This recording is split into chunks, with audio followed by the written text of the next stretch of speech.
ఓం క్లీం కృష్ణాయ గోవిందాయ గోపీజనవల్లభాయ నమః.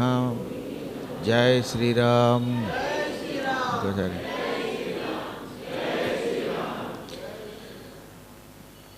సువ్రతోపాఖ్యానం అంటే ఇంద్రుడి యొక్క పూర్వ రహస్యాన్ని తెలియజేసే కథని పద్మపురాణంలో భూమిఖండంలో మీకోసం వివరంగా చెప్పాం. సోమశర్మ తన భార్య సుమనతో పాటు మహాతపస్సు చేస్తే నారాయణుడు ప్రత్యక్షమయ్యాడు. ఆయన అనుగ్రహంతో సుమనికి ఒక కొడుకు పుట్టాడు. ఆ కుమారునికి దేవతలు సువ్రతుడు అని పేరు పెట్టారు. వ్రతము అనగా తన జీవితమంతా పరమాత్మకి అంకితం చేసే మార్గం. సువ్రతము మంచి నోము అన్నమాట. అతని జీవితమే ఒక నోము నోచినట్టుగా సాగింది. కొంతమంది జీవితం అంత హాయిగా సుఖంగా పవిత్రంగా సాగుతుంది. ఒకసారి కాకపోతే ఒకసారైనా మనిషి ప్రవర్తనలో మార్పు ఉండొచ్చు. కానీ సువ్రతుడు జన్మించినది మొదలుకొని శరీరం విడిచేదాకా తన జీవితం అంతా పవిత్ర కార్యక్రమాలకు అంకితం చేశాడు. పవిత్ర కార్యక్రమాలు అంటే ఏమిటి? ఇతరులకు ఉపకారం చేయటం, తాను కష్టపడి సంపాదించడం, సంపాదించిన దాంట్లో త్యాగం చేయటం, దానం చేయడం, ధర్మం చేయడం, భగవత్ కార్యక్రమాలకు కొంత సమయం వెచ్చించడం, ఇవన్నీ కూడా వ్రతాల్లోకి వస్తాయి. అవన్నీ చేశాడు. ఇంకో అదృష్టం, ఆయనకి బాల్యం నుంచే హరిభక్తి కూడా అలవడింది. అందుకని నిరంతరం ఏ పని చేస్తున్నా ఆయనకి సర్వాంతర్యామి అయిన కృష్ణుని దర్శనం అయ్యింది. కృష్ణ నాతో వస్తున్నావా? కృష్ణ నాతో నిద్రిస్తున్నావా? కృష్ణ నాతో మాట్లాడతావా అంటూ నిరంతరం కృష్ణనామ సంకీర్తనం చేశాడు. ఆడుతున్నప్పుడు కృష్ణుడినే తలచాడు, పాడుకుంటున్నప్పుడు కృష్ణుడి తలిచాడు, ధనాన్ని ఆర్జిస్తున్నప్పుడు కృష్ణుడినే తలిచాడు. ఏదైనా ఆహార పదార్థాలు, రుచి కలిగినటువంటి ఆహార పదార్థాలు భుజిస్తున్నప్పుడు కృష్ణుడే తెలిచాడు. ఆఖరికి చిత్రం ఏంటంటే నిద్దట్లో కూడా కృష్ణాన్ని బలవరించాడు. ఆ విధంగా నిరంతరం హరినామస్మరణమే చేశాడు. అరుదెమ్ము కృష్ణ పోదమే గరుడధ్వజ పలుకవేమి కమలాక్షహరి పరువెత్తు మనుచునాడును పరమానందముననతడు బాలురతోడన్. చిన్నప్పుడు కూడా కృష్ణ నాతో రా, గరుడధ్వజ నాతో మాట్లాడమే, కమలాక్ష హరి నాతో పరిగెత్తు, దాగుడు మూతలాడు, చెట్టు కొమ్మలు ఎక్కుదాం, కోతి కొమ్మచ్చాడదాం అని ఈ విధంగా నిరంతరం హరిని తలుచుకోవటం వల్ల ఆయనకి పరమానందమే కలిగింది. ఆనందమును ఇంత గొప్పది అని చెప్పడానికి వీలు కానప్పుడు దాన్ని పరమానందం అంటారండి. పరమశబ్దం సూపర్లేటివ్ డిగ్రీ అన్నమాట. అన్నము మీరందరూ రోజు తినే ఆహారం చాలా బాగుంది, ఇంక దాంట్లో వంక పెట్టలేం అంటే ఉడకడం బాగుంది, అందులో వేసిన పదార్థాలు బాగున్నాయి, డాల్డా వేయలేదు, అలాంటప్పుడు దాన్ని ఏమంటారు? పరమ అన్నము అంటారు. అదే పరమాన్నం అయింది. ఈ పరమాన్నం కొంతమంది నోట్లో పెట్టి పరమాన్నం, ఏమిటి పరమాన్నం, వీడి మొహం తగలయ్యా అని నేను అనలేదు, వ్యాసుడు అన్నాడు. మళ్ళీ నా మీద పడదు. ఆ పరమశబ్దం కాస్త పరవగా మారిపోయిందనమాట. అయితే అప్పుడప్పుడు ఆవు పాలతో మంచి నెయ్యి వేసి ఉండేదాన్ని పాయసాన్ని కూడా ఈ విధమైన పరమాన్నం అని, ఉత్కృష్టమైన అన్నం కనుక, గొప్ప అన్నం కనుక పరమాన్నము అన్నారు దాన్ని. అంటే రుచి కలిగిన పదార్థం అయి ఉండాలి, అందులో అపవిత్ర పదార్థం ఉండకూడదు, దేవతలకి నివేదన చేసి తినాలి. అటువంటి దివ్యాన్నములన్నీ పరమాన్నాలే. అనగా గుడాన్నము, హరిద్రాన్నము అంటే పులిహార, పెరుగుతో చేసిన దధ్యోదనము, మంచి మృదువుగా ఉండిన అన్నం కనుక స్నిగ్ధ మృదువైన అన్నం, స్నిగ్ధ ఓదనము, స్నిగ్ధోదనము. ఒక ముక్కలో చెప్పాలంటే అది కట్టుపొంగల్ అన్నమాట. ఇలాంటి ఆహారాలన్నీ కూడా పరమాన్నాలే. ఇంకా కార్తీక మాసంలో వనభోజనాలను తీసుకెళ్ళి పలావులు పెడతారు సరే, ఫ్రైడ్ రైస్, అది పరమచండాల అన్నం. అది కార్తీక మాసంలో దాన్ని తినకూడదు. మామూలు కూరగాయలతో వండిన ఆ పులావే, ఆ ఫ్రైడ్ రైసే పరమచండాలన్నం అయితే ఇంకా కార్తీక మాసంలో కూడా పంది మాంసంతో నంది మాంసంతో భోజనం చేస్తే దాన్ని ఏమనాలో దానికి పేరు పెట్టలేదు ఎవరు. అందువల్ల ఈ మహానుభావుడు పరమానందం పొందాడు. క్రమంగా 8 ఏళ్ళు వచ్చాయి. కొడుక్కి ఉపనయనం చేశాడు. ఉపనయనానంతరం అతడు విద్యలలో ఆరితేరిపోయాడు. అన్ని విద్యల్లోనూ కూడా గొప్పవాడయ్యాడు. సమస్త విద్యలు నేర్చుకోవాలండి. ఆఖరికి చోరకళ కూడా ఎందుకు నేర్చుకోవాలంటే దొంగల నుంచి మనల్ని రక్షించుకోవడానికి. దొంగతనం ఎలా చెయ్యాలో, దొంగలను ఎలా అరికట్టాలో నేర్పే కళ ఒకటి ఉన్నది, దాన్ని చోరకళ అంటారు. అది నేర్చుకుంటేనే పోలీసు వాళ్ళకి దొంగలను పట్టుకునే శక్తి వస్తుంది. ఎప్పుడైనా సరే రాజభటులు అవ్వాలంటే, రాజు అవ్వాలంటే చోరకళలో కూడా ప్రావీణ్యం ఉండాలి. అవి కూడా నేర్చుకున్నాడు ఆయన. క్రమంగా పెద్దవాడయ్యాక కష్టపడి బాగా ధనాన్ని కూడా సంపాదించాడు. ఎప్పుడు ఆయన ఆన్లైన్ సంపాదన చేయలేదు, స్వయంగా కష్టపడే సంపాదించాడు. 5 లక్షలు పట్టుకెళ్ళి షేర్ మార్కెట్లోనో లేకపోతే ఇంకేదో జోదంలోనో పెట్టి ఆ రకమైన ఆర్జన చేయలేదు. ఎందుకంటే అపవిత్రమైన సంపాదన ఉండకూడదని శాస్త్రం కదా. పవిత్రమైన సంపాదనే సంపాదించాడు. అదృష్టం బాగుంది, మంచి భార్య కూడా దొరికింది. ఈ సువ్రతుడికి కూడా పిల్లలు పుట్టారు. చివరికి వీళ్ళంతా ఒక రోజున హరిద్వారం అనే ప్రాంతానికి వెళ్ళారు. శ్రీమన్నారాయణుడు భూలోకానికి వైకుంఠం నుంచి అక్కడే మొట్టమొదటి అడుగుపెట్టాడు కనుక వైకుంఠము నుంచి నారాయణునికి భూలోకానికి రావడానికి ద్వారం అయ్యింది కనుక దాన్ని హరిద్వారము అన్నారు. ఆ హరిద్వారంలో వీళ్ళంతా కలిసి తపస్సు చేశారు. అప్పుడు ఆ తపస్సునికి నారాయణుడు మెచ్చుకున్నాడు. వెంటనే అక్కడ ప్రత్యక్షమై సోమశర్మ నీవు నీ భార్య వైకుంఠానికి వచ్చేస్తారు కదా, నీ కొడుకును కూడా తీసుకొస్తావా అన్నాడు. అంతకంటే అదృష్టం ఏముంది, ఆయన కూడా పట్టుకుపోదాం అన్నట్ట.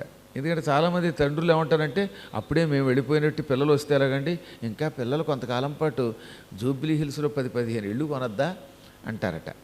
అందుకని పిల్లలని ఇంకా కొంతకాలం భూలోకంలో ఉంచాలనే కోరిక ఇతనికి ఉందా లేదా అని పరీక్షించడానికి నీ పుత్రులను కూడా తీసుకొస్తావా, మనవడని వాళ్ళని అందరినీ అని అడిగితే అది భాగ్యమండి అన్నాడు ఆయన. ఇప్పుడు నారాయణుడు ఏమన్నాడు, నీ తల్లిదండ్రులు పెద్దవాళ్ళు, భూలోకంలో ఎన్నో సౌఖ్యాలు అనుభవించారు, తపస్సు చేశారు, కష్టసుఖాలు చూశారు. నువ్వు ఇంకా కుర్రవాడివి, నీకు పుట్టిన పిల్లలు ఇంకా బుల్లి పిల్లలు. కాబట్టి నీకు వైకుంఠానికి వెంటనే రావాలనే కోరిక ఉందా, ఇంకా కొంతకాలం భూలోకంలో సకల సౌఖ్యాలు అనుభవించిన తదనంతరం వైకుంఠమునకు రావాలని ఉన్నదా అని అడిగాడు ఆయన. వాళ్ళు అన్నారు వెంటనే, మాకు ఇంకేం వద్దండి బాబు, దివ్యమంగళ రూపంతో నీవు దర్శనమిచ్చావు, అపూర్వమైన నీ రూపాన్ని చూచాక, నీ సౌందర్యాన్ని చూచాక, నీ దివ్యలోకానికి వచ్చి నిరంతరం నిన్ను చూస్తూ నిన్ను గానం చేస్తూ అక్కడే ఉండాలనిపిస్తుంది. కానీ ఇంకా భూలోకంలో సౌఖ్యాలు అనుభవించాలనే కోరిక ఎందుకు ఉంటుంది, మాకెప్పుడో వ్యామోహం నశించిపోయింది, మమ్మల్ని కూడా నీతో పట్టుకుపో అన్నారు. వెంటనే ఆయన ఏం చేశాడు, మాతా పితృ కళత్ర సహితంగా అందరితో పాటు ఒక దివ్య విమానం ఎక్కించుకుని పైకి పట్టుకుపోయాడు ఆయన. అంటే ఇప్పుడు సోమశర్మ, అతని భార్య సుమన, సువ్రతుడు అతని భార్య, వాళ్ళ పిల్లలు ఇంకా చిన్నలు, అందరితో కలిపి వైకుంఠానికి వెళ్ళాడు ఆయన. ఈ విధంగా సపరివార సమేతముగా వైకుంఠమును పొందడం అంటే ఏమిటో చూపించాడు ఆయన. ఒకళ్ళు పెడితే ఒకళ్ళు వెళ్ళండి బాబు. ఎంత విచిత్రమైన కథలు ఈ ప్రపంచంలో ఉన్నాయో మీరు విన్నారు, కొన్ని సినిమాల రూపంలో చూశారు. భక్త తుకారాం అంతటి వాడు వైకుంఠానికి వెళ్ళిపోతూ ఉంటే వాళ్ళ ఆవిడ ఏమంది, మీ పిచ్చి కానీ వైకుంఠానికి నేను ఎక్కడ వస్తానండి, ఇంకెక్కడ ఇల్లు ఉంది, పిల్లల్ని ఇంకా పెంచాలి, అందువల్ల వాళ్ళ కోసం నేను ఇంకా ఉంటాను, ఏదో మనవాడు ఆడుకుంటూ ఉంటే గౌహతేళి వాళ్ళకి సేవ చేయాలనుకుంటున్నాం కానీ చట్టుకుని వచ్చేస్తామా అన్నది పిచ్చిది పాపం. ఆవిడ ఎక్కడే ఉండిపోయింది, ఆయన ఒక్కడో వెళ్ళిపోయాడు. వెళ్ళాక ఏడ్చింది, నిజంగా వైకుంఠానికి పెడతారనుకోలేదో వెర్రి ధోరణి అనుకుంది పాపం. అందువల్ల ఎంత గొప్పవాడి భార్య అయినా వెళ్ళలేకపోవచ్చు, లేదా ఒక మహాత్మురాలి భర్త అయినా వాడు వైకుంఠానికి వెళ్ళలేకపోవచ్చు. అవతలవాడు గొప్పవాడైతే పిల్లలు గొప్పవాడు కాకపోవచ్చు. కానీ ఈయన అదృష్టం బాగున్నది, మొత్తం ఆ వంశంలో 3 తరాల వాళ్ళు వెళ్ళారు. అంటే సోమశర్మ, ఆయన కొడుకు వరుసగా 3 తరాలు వైకుంఠానికి వెళ్ళారు. ఎన్నో సౌకర్యాలు అనుభవించారు అక్కడ. సౌకర్యాలు అనుభవించడం ఏంటి, భూలోకంలో ఉండి ఈ పిచ్చి సౌకర్యాలని కదా. అక్కడ భగవంతుని సన్నిధానంలో ఆయన రూపం చూడడం, ఆయనతో పాటు గానం చేయటం, ఆ మహామహిమలు, దివ్య సుగంధం అన్నీ అనుభవించారు. ఇలా ఉండగా భూలోకంలో కశ్యప ప్రజాపతి నాకు త్రిలోకాధిపతి అయిన కుమారుడు పుట్టాలి అనే సంకల్పంతో అదితితో పాటు తపస్సు చేశాడు. ఆ తపస్సునికి వచ్చి విష్ణువు భూలోకానికి వెడుతూ ఉంటే సువ్రతుడు నేను కూడా స్వామి మీతో వస్తానన్నాడు. ఈ సువ్రతుడిని వెంట పెట్టుకుని ఆయన భూలోకానికి వచ్చాడు. అప్పుడు కశ్యపుడు అలాంటి కొడుకుని నాకు ప్రసాదించన్నట్ట. ఇది వైకుంఠంలో శ్రీమన్నారాయణ సన్నిధానంలో ఉన్న సువ్రతుడిని చూపించి ఇటువంటి పుత్రుడు నాకు కావాలనగా అటువంటి వాడు ఇంకోటి ఉండడు, వాడినే నీకు కొడుకుగా ఇచ్చేస్తున్నాను అన్నాడు ఆయన. సువ్రతుడు గజగజలు అడిపోయాడు.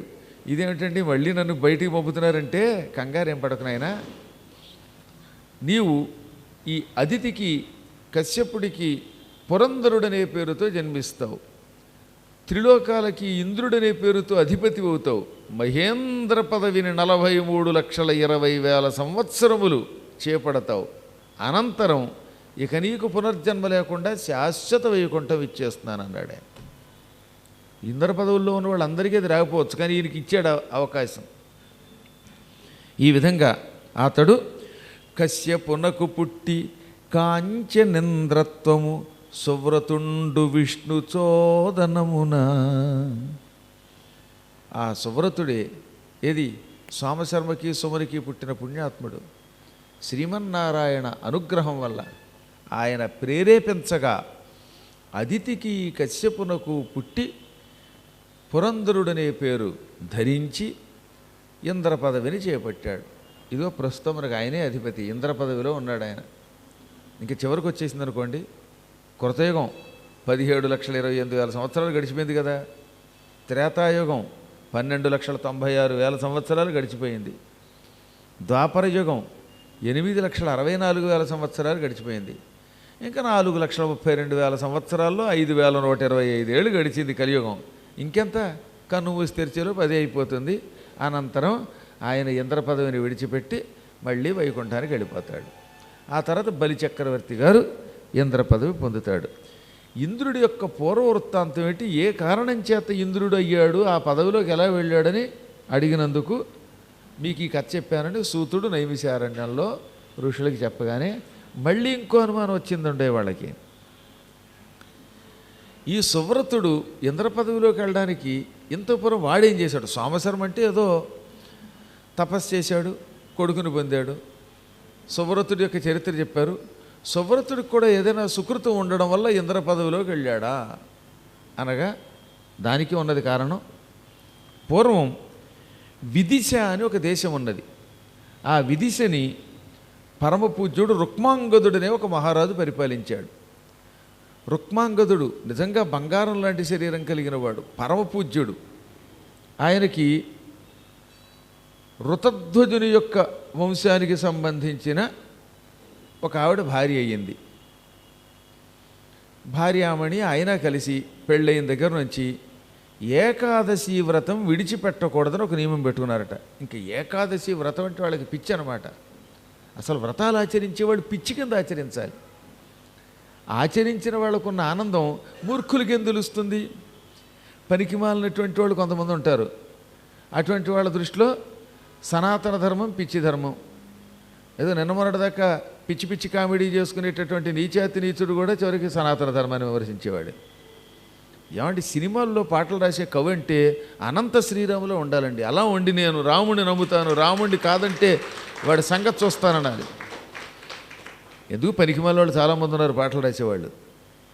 ఈ దరిద్రుల వల్ల దేశం చాలా పాడైపోతుంది. అలాంటి వాళ్ళ నీచుల వల్ల మనకి ధర్మాన్ని నిలబెట్టేటటువంటి వాళ్ళు కావాలి. వాళ్ళు ఇహపరాలు రెండూ పొందుతారు. ఏమైనప్పటికీ కూడా ఇంకో గొప్ప విషయం ఏంటంటే మన చేగొండి అనంత శ్రీరామ్ తండ్రి గారు సత్యనారాయణ గారు పాలకొల్లు కాలేజీలో ప్రిన్సిపాల్గా పనిచేశారు. Chambers junior college.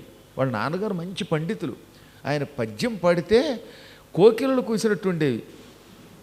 ఈ రామరాజభూషణుడు రాసినటువంటి కావ్యంలో వసంత ఋతువర్ణంలో ఏది వసుచరిత్రలో ఎంత బాగా పాడేవాడండి ఆయన. కమ్మని లతాంతములకు మనసి వచ్చు అనేటటువంటి ఆ పద్యం కూడా ఏది ఆ నన్నయ్య గారి పద్యం, ఇవన్నీ పద్యాలు పాడుతూ ఉంటే చాలా బాగుంటుంది. చాలా మంచి సంగీత విద్వాంసుడు కూడా ఆయన చిన్నప్పటి నుంచి తన కుమారుడికి సంస్కారం ఇచ్చాడు. వాళ్ళ నాన్నగారు నేను చాలా స్నేహితులం, చాలా గొప్ప స్నేహం. ఆ రోజుల్లో పాలకొల్లో మేము ఎన్నో రకాలైన భువన విజయాలు వేసినప్పుడు నేను తెనాలి రామకృష్ణుడు వేషం వేస్తే ఆయన రామరాజభూషణుడు వేసేవారు. అప్పట్లో ఈ కుర్రవాడు చిన్న పిల్లవాడిగా వచ్చేవాడు. కళ్ళ ముందు బాగా ఎదిగాడు, మంచి మంచి పాటలు రాస్తాడు. అవన్నీ ఒక ఎత్తైతే నిన్నో మొన్నో హైందవ శంఖారావంలో రామనామం ఎంత గొప్పదో, హిందువుల యొక్క గొప్పతనం ఎంతతో కొండ బదులు కొట్టాడు చెప్పాడు. మన సనాతన ధర్మానికి వ్యతిరేకంగా ఉండే వాళ్ళకి నేను పాట రాయనని కూడా ఢంకాపాధ్యాయం చెప్పాడు ఆయన.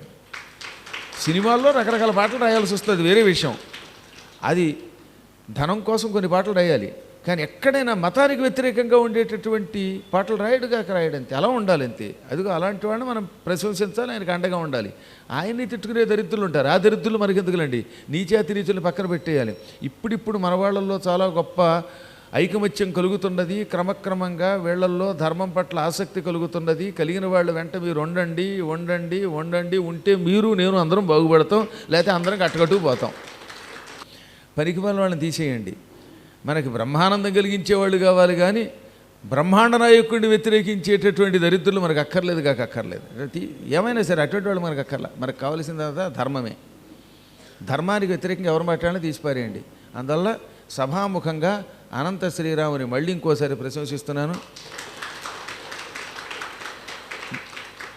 మొన్న కూడా కిందటి సంవత్సరం అనుకుంటాను, 23వ సంవత్సరంలో నా అవధానంలో నిషిద్ధాక్షరి చేశాడు కదా, అట్లాంటాలో చేసిన అవధానం, పద్మాకర్ గారి అవధానం చూడండి ఒకసారి. అందులో నిషిద్ధాక్షరి చాలా బాగా చేశాడు.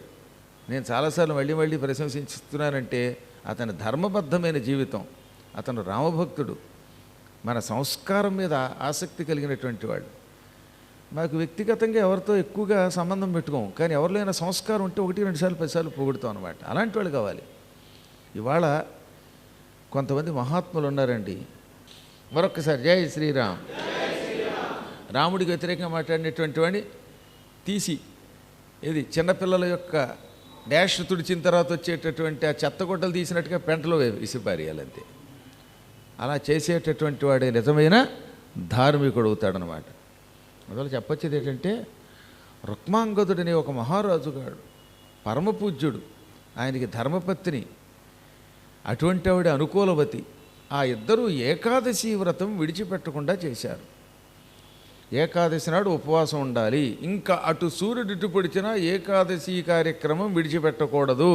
ద్వాదశి ఘడియలు వచ్చినప్పుడు తాము ఆచమనం చేసుకుని అతిథులకి భోజనం పెట్టి ద్వాదశి దాటకుండా భోజనం చేయాలని ఒక నియమం పెట్టుకున్నారన్నమాట.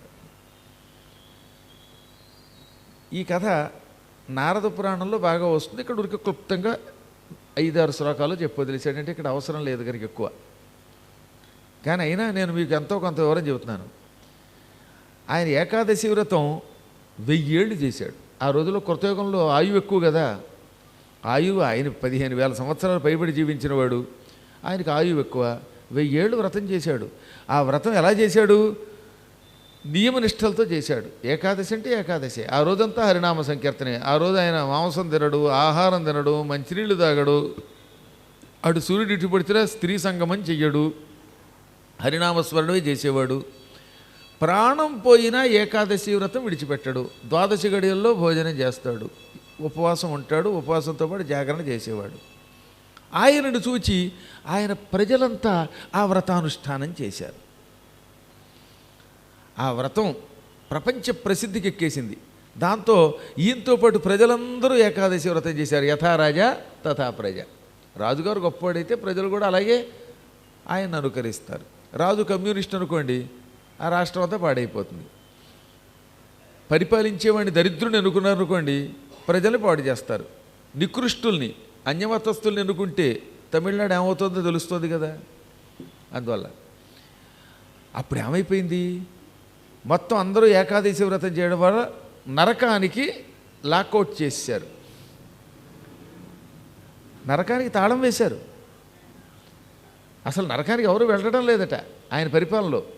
దాంతో యమధర్మరాజు గారు సింహాసనం మీద కూర్చుని ఈగలు తోలుకోవడం మొదలెట్టాడు.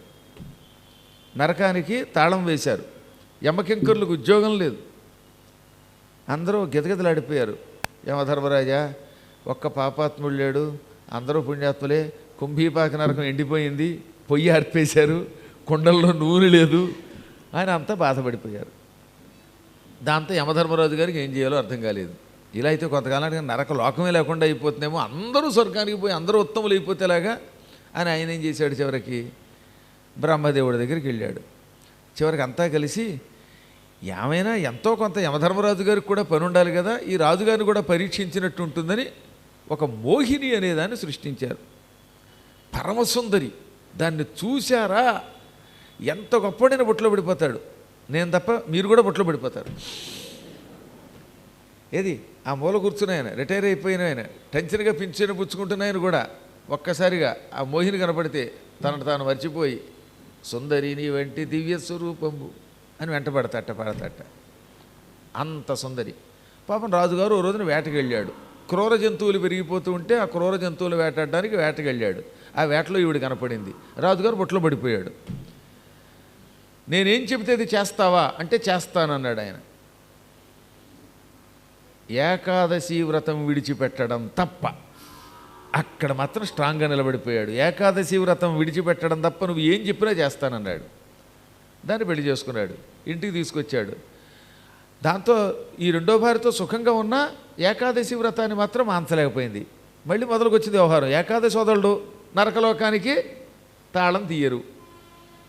తాళం తీయకపోవడంలో యమకింకర్లు పాతాళంలో పడిపోయారు. మళ్ళీ చివరికి యమకింకర్లు వచ్చి బ్రహ్మ నిన్ను ఎందుకు సృష్టించాడని మొహం తగలయ్యా, ఆయన ఏకాదశి వ్రతం పాడు చేసి ఆయన ఏదో రకంగా కాస్త నరకానికి పంపాలి కదా, నువ్వేమో ఇక్కడ కూర్చుని ఆయనతో కలిసి తానా తందానా అని పాడితే ఉపయోగం ఏమిటి? 1000 ఏళ్ళుగా ఆయనతో కాపురం చేస్తున్నావు, ఇక్కడున్న ప్రజలు ఒక్కళ్ళు కూడా నరకానికి రావట్లేదు అంటే అప్పుడు దానికి కొంచెం స్త్రీ అయినా పౌరుషం పుడుచుకొచ్చింది. పురుషుడి యొక్క లక్షణం పౌరుషం, కాబట్టి ఆడదానికి పౌరుషం అనకూడదు. ఉండయి మేసం ఉన్నవాడు మాత్రమే పౌరుషం అనాలి. ఏమిటో మరి వాళ్ళకి భాష తెలియకపోవడంలో ఒక పదానికి ఒక పదం వాడుతూ ఉంటారు అనుకోండి. చివరికి అది ఏం చేసింది అనమాట, ఏకాదశి నాడు ఉపవాసం మానాలు, నువ్వు నా మీద ఒట్టు, నాకు ఇచ్చేవ మాట అంటే ఏకాదశి వ్రతం తప్ప అన్నాను అన్నాడు ఆయన. ఏకాదశి మానవా? మానను. అయితే నాకు ఇచ్చిన మాట నిలబెట్టుకుని ఏదైనా చేస్తావా? చేస్తాను. అయితే నీ కొడుకుని చంపేయండి. మారు మాట్లాడకుండా కత్తి పుచ్చుకున్నాడు ఆయన. మళ్ళీ చెబుతున్నాను, నీ వంశానికి ఒకడే కొడుకు, వాడిని చంపావా నీకు వంశం లేకుండా పోతుంది. నీ వంశం కావాలంటే వాడిని విడిచిపెట్టి ఏకాదశి వ్రతం మాను అనగా, నేను మాట ఇచ్చాను ఏకాదశి వ్రతం మానను, కానీ నీకు ఇచ్చిన మాట నిలబెట్టుకోవడానికి వీడిని నరికేస్తున్నాను. కొడుకు చచ్చిపోయాక నేను చచ్చినా పర్వాలేదు, నేను నరకానికి పోయినా పర్వాలేదు, కానీ ఏకాదశి మానను అని కత్తితో కొడుకుని నరికేశాడు. వెంటనే పైనుంచి పుష్పవర్షం కురిసింది. శ్రీమన్నారాయణుడు వచ్చేశాడు. కొడుకు ప్రాణం పోయినా ఏకాదశి విడిచిపెట్టనన్నావు, పొరపాటున దాని వల్లోబడి పెళ్లి చేసుకున్నా దానికోసం కూడా ఏకాదశి విడిచిపెట్టలేదు, కాబట్టి నువ్వు వైకుంఠానికి రా అనగా, ఏం వైకుంఠానికి వస్తానండి, ఏకాదశి వ్రతం విడిచిపెట్టకపోవడం మంచిదే, కానీ ఇటువంటి ఒక సౌందర్యవతి యొక్క వ్యామోహంలో కొంతకాలమైన పడ్డాను, దాని పాప ప్రాయశ్చిత్తంగా నా శిరస్సును నేనే నరుక్కుంటాను అని కత్తితో నరుక్కున్నాడు ఆయన. ఆ కత్తి పూలమాలగా మారిపోయింది. కొడుకు బతికిపోయాడు. మళ్ళీ అప్పుడు బ్రహ్మ అన్నాడు, నువ్వు ఏకాదశి మానతావేమోనని నీ కోసం ఒక మాయాసుందరిని సృష్టించాం, సుందరిని పెళ్లి చేసుకున్నప్పటికీ దాని వల్ల పడి ఏకాదశి విడిచిపెట్టలేదు కనుక నువ్వు సకుటుంబ సపరివార సమేతంగా వైకుంఠానికి వచ్చేయి అనగా వెంటనే వాళ్ళంతా వైకుంఠానికి వెళ్ళిపోయారు. ఆ సమయంలో ఈ రుక్మాంగదుడి యొక్క పురోహితుల వారు తీర్థయాత్రలో ఉన్నారు. ఏది ఈవిడి పెళ్లి చేసుకున్న కాలంలో, ఈ 1000 ఏళ్ళు ఆయన లేడు. రాజుగారు ఈ ఏకాదశి వ్రతం మానకపోవటం, మోహిని ఆయన్ని చాలా అన్యాయం చేయటం, మోహిని వల్ల చాలా పెద్ద కథ అంటే అద్భుతంగా ఉంటుందండి. అది మీకు వింటూ ఉంటే మోహిని మీద కొత్త కొత్తలు ఆడిపోతారు. అంత కథ ఇక్కడ లేదు కాబట్టి, అవసరం లేదు కాబట్టి ఇప్పుడు చెప్పట్లేదు. కేవలం ఇందులో ఒక 6 శ్లోకాల్లోనే క్లుప్తంగా ఉంటుంది కథ. ఈ కులపురోహితుడు వశిష్ఠుడి తర్వాత వశిష్ఠుడి కంటే కూడా గొప్పవాడు ఆయన. ఆయన వచ్చాడు. నేను లేని సమయం చూసి నా శిష్యుడిని రాజుగారిని పెళ్లి చేసుకున్నావు, చేసుకున్నవాడిని ఇంత హింసిస్తావా, ఏకాదశి వ్రతం మానేదాకా ఆయన కొళ్ళబొడి చేసావు కదే, ఆయన కొడుకుని ఆయన చేతే చంపించావు కదే, దుర్మార్గురాలా ఎవరో నువ్వు అని దివ్య దృష్టితో చూస్తే ఈవిడ దేవతల కుట్ర చేత ఈయన వ్రతం పాడు చేయడానికి పుట్టిందని అర్థమైపోయింది. పిశాచానివా నువ్వు సుందరివా అని కన్నుల ఎర్ర చేశాడు. ఆవిడ మీద నీళ్లు చల్లాడు. బూడిదైపోయింది, అది భస్మం అయిపోయింది. లోకాలు హాహాకారాలు చేశాయి. ఏమండి, ఆవిడ సృష్టించింది దేవతలు, దాని పని చేసింది, మధ్యలో దాన్ని ఎందుకండి భస్మం చెయ్యటం అని పాపం దేవతలంతా మళ్ళీ ఈ పురోహితుల వారి కాళ్ళ మీద పడ్డారు. ఆయన కొంచెం జాలిపడి, నిజమే సుమా, నా శిష్యుడు మహానుభావుడు రుక్మాంగదుడిని ఈవిడ ఎన్నో రకాలుగా బాధ పెట్టిందని రుక్మాంగదుడి కొడుకుని ధర్మాంగదుడిని తల నరికేలా చేసిందని కోపంతో దీన్ని భస్మం చేశాను. అయినా మీరు బతిమాలుతున్నారు కనుక బతికిస్తాను అని మళ్ళీ ఇన్ని నీళ్లు తెలితే బతికిపోయింది. అది అంటే ఆయన ఎంత గొప్పవాడో ఆలోచించండి. తన తపశ్శక్తితో ఆ దుష్టురాలిని భస్మం చేయటమే కాక బ్రతికించాడు. బ్రతికించాక అది ధర్మస్వరూపిణి అయిపోయింది. ధర్మస్వరూపిణి ఆయనతో కలిసి తీర్థయాత్రలు చేసి ఆ తర్వాత ఆయన్ని తరింపజేసి తాను తరించింది. తాను చేసిన పనికి పశ్చాత్తాపడి పునర్జన్మ వచ్చింది కదా. ఈ పునర్జన్మలో పరమభక్తురాలి చివరికి ఆవిడేమో బ్రహ్మలోకానికి వెళ్ళిపోయింది, ఊర్ధ్వలోకానికి వెళ్ళిపోయింది. పురోహితుల వారేమో ఈ ధర్మాంగదుని కుమారుణ్ణి రాజుని చేశాడు. ఇప్పుడు ఏం చేశాడు శ్రీనివాసుడు? తన తండ్రి అభిలాషమును తీర్చదలచియతడు తన శరం బిచ్చే మోహినియ నెడి చెలికి. తండ్రి రుక్మాంగదుడు, నాయన మీ రెండవ అమ్మ మోహిని ఏకాదశి వ్రతమైనా మాను, లేదా కొడుకు తలైనా నరుకంటోంది. కొడుకు తల నరకడానికైనా ఇష్టపడతాను కానీ ఏకాదశి మాననన్నాను. ఎందుకంటే పెళ్లి చేసుకున్నప్పుడు బుద్ధి లేక నువ్వేం చేస్తే ఏం చెబితే ఇది చేస్తానని మాట ఇచ్చాను. మాట నిలబెట్టుకోకపోతే నేను నరకానికి పోతాను. తండ్రిని నరకానికి పొమ్మంటావా, లేక తండ్రి మాట నిలబెట్టడానికి శిరస్సు ఇస్తావా అని అడిగితే శిరస్సు ఇస్తానన్నాడు గనక తన తల తండ్రి చేత నరికించుకున్నాడు గనక శ్రీనివాసుడు శ్రీమన్నారాయణుడు మెచ్చుకున్నాడు ఆయన శీలానికి. అందుకని ఆయన ఏం చేశాడు? వాణి వైకుంఠమునను చెమేంది తోడ, వాడిని బ్రతికించి వైకుంఠానికి పట్టుకుపోయాడు. ఆ రుక్మాంగదుని కుమారుడు ఏకాదశి వ్రతాన్ని అనుష్ఠించినవాడు, తండ్రి కోసం శరీరత్యాగం చేసిన పుణ్యాత్ముడు వైకుంఠంలో ఎన్నాళ్ళున్నాడో లెక్కలేదట. ఇది మొదటి మనువు కాలంలో జరిగింది. ఎప్పుడు? మొదటి మనువు స్వయంభువ మనువు కాలంలో జరిగింది. స్వయంభువ మనువు కాలము నుండి 6వ మనువు రైవతుడనేటటువంటి మనువు కాలంలో వరకు కూడా ఆయన వైకుంఠంలో ఉన్నాడు. ఆ తర్వాత ఆయనే భూలోకంలో సోమశర్మకి సుమనకి సువ్రతుడనే పేరుతో పుట్టాడు. పితృవాక్య పరిపాలన ధురంధరుడు ఏకాదశి వ్రత మహిమ వల్ల వైకుంఠం నుంచి మళ్ళీ భూలోకానికి వచ్చి పవిత్ర జన్మమెత్తి ఆ పుణ్యంతో ఇంద్రుడై ఇంద్ర పదవిలో ఉండి కొంతమందిని పరిపాలించాక తిరిగి ఈ యుగాంతం అయ్యాక శాశ్వతంగా వైకుంఠానికి వెడుతున్నాడు. ఏకాదశి వ్రతం చెయ్యటం ఒక ఎత్తు, తండ్రి ఆజ్ఞని పరిపాలించడం ఒకటి. ఈ రెండూ చేసిన వాడు ఎన్నో ఉత్తమమైన జన్మలు ఎత్తుతాడు. చిట్ట చివరికి శాశ్వతంగా వైకుంఠంలోనే ఉంటాడు. అందువల్ల ఏకాదశి విడిచిపెట్టకూడదు. ఇవాళ మీరు కూడా ఏకాదశి వ్రతం చేసినట్టే. ఏకాదశి నాడు ఇటువంటి కథ విన్న వాళ్ళంతా ఏకాదశి వ్రత ఫలితం పొందుతారు. ఇవాళ అదృష్టవంతులు ఇక్కడికి ముఖాముఖి ఈ రోజునట లైవ్లో వినడం కూడా పుణ్యమే, కానీ గురువుగారికి ఎదురుగుండా వచ్చిన వాళ్ళు ఇంకా అదృష్టవంతులండి. ఏకాదశి నాడు మీరంతా ఇక్కడ కూర్చుని ఏకాదశి వ్రత మహాత్మ్యం విన్నారు. అందులో ఈ రుక్మాంగదుని కథ, ధర్మాంగదుని కథ, సువ్రతుడిగా పుట్టడం, ఇవన్నీ మామూలు కథలు కాదు. మహానుభావుల యొక్క ఈ చరిత్ర శ్రీమన్నారాయణుడికి ప్రీతి కలిగిస్తుంది.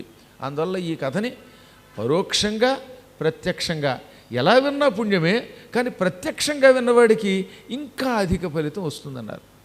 ఎక్కడ ఎలా ఉండి విన్నా పుణ్యం పుణ్యమే.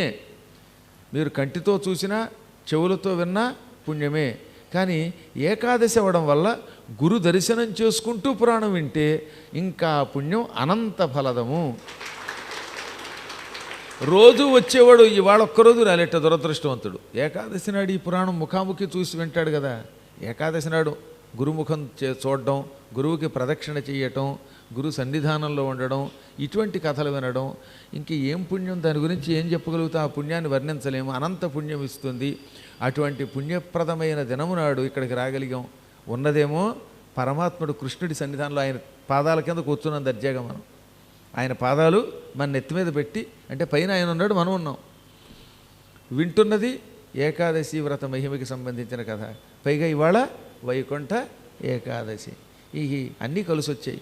ఈరోజు గురు దర్శనం అనంత ఫలితం ఇస్తుంది అన్నారు. అందుకే ఇది వినగానే ఎక్కడ లేని బ్రహ్మానందం కలిగిందండి ఆయనకి. సృష్టి ఎంత గొప్పది, భగవంతుని చరిత్రలు ఎంత విచిత్రమైనవి. ఇక తర్వాత మహానుభావులైనటువంటి వాళ్ళ చరిత్ర చెప్పు. పద్మపురాణం నీ ద్వారా వింటూ ఉంటే హృదయం పొంగిపోతూ ఉన్నది. పూర్వం వేణుడనే ఒక రాజు హరిని మాట వరుసకు కూడా తలొక భ్రష్టుడయ్యాడని విన్నాం. వాడేమిటి, వాడి చరిత్ర ఏమిటి? వైరముతో అయినా హరినామస్మరణం చేస్తే తరిస్తాం. అంటే ఒక్కోసారి హరిని పొగిడి కొందరు తరిస్తే, హరిని తిట్టి కొందరు తరిస్తారు. శిశుపాలుడు ఉన్నాడు, హరి సాధింతు, హరిని సాధిస్తాను, హరిన్ గ్రసింతు, కృష్ణుని మింగుతాను, హరి ప్రాణాంతంబు నొందింతు, హరికి నేను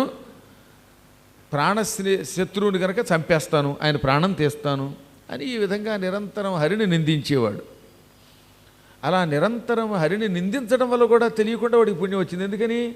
విష్ణువుని కొడతాను, విష్ణువుని చంపుతాను, విష్ణువుని తిడతాను, విష్ణువు నాకు విరోధి అంటూ రోజు మనకంటే ఎక్కువసార్లు హరినామస్మరణం చేసి అట్టుపిచ్చాడు. అందువల్ల శత్రువులు మనకంటే ఎక్కువ పొగుడుతారండో, దాన్ని వైరభక్తి అంటారు. మూర్ఖులు కొంతమంది కృష్ణుడి తిట్టట్లే, ఇప్పటికి కూడా రాముడిని తిట్టట్లేదా? నిన్నగాక మొన్న ఓ దరిద్రుడు ఎవడో సినిమాల్లో డబ్బులు సంపాదించుకుంటూ ఏదో సుఖంగా ఉండక రాముడిని మనుస్మృతిని తిట్టాట. దరిద్రం అంటే వాళ్ళు కూడా వైరంతో భగవంతుడు తిడుతున్నారు అన్నమాట. పనికి మళ్ళాళ్ళు అనకూడదు. కానీ ఎవరైనా మన సనాతన ధర్మం గురించి తెలియకుండా మాట్లాడతారేంటండి? వాడి మొహానికి తెలుగు లెక్చరర్గా పనిచేసినంత మాత్రం చేత తెలుగు రాదని అర్థమైందనమాట. వీడికి తెలుగు సంస్కృతం వచ్చుంటే వీడి జీవితం ఎప్పుడో బాగుపడేది. మనుస్మృతి అంటే ఏమిటో నన్ను అడగండి చెప్తారు. ప్రతి శ్లోకంలో ఎక్కడన్నా అందులో ఏమీ కాంట్రావర్సీ అసలు వీళ్ళకి తెలియక, సంస్కృతం ఏడవక, తెలుగు రాక, ఏమీ రాక భ్రష్టులైపోయి వాటిని తిట్టడం అన్నమాట. గోవిందా. సరే, అదో పక్కన పెడితే ఏదో కారణం చేత భగవంతుడిని విరోధించినప్పటికీ భగవన్నామస్మరణం చేస్తే తరిస్తారు.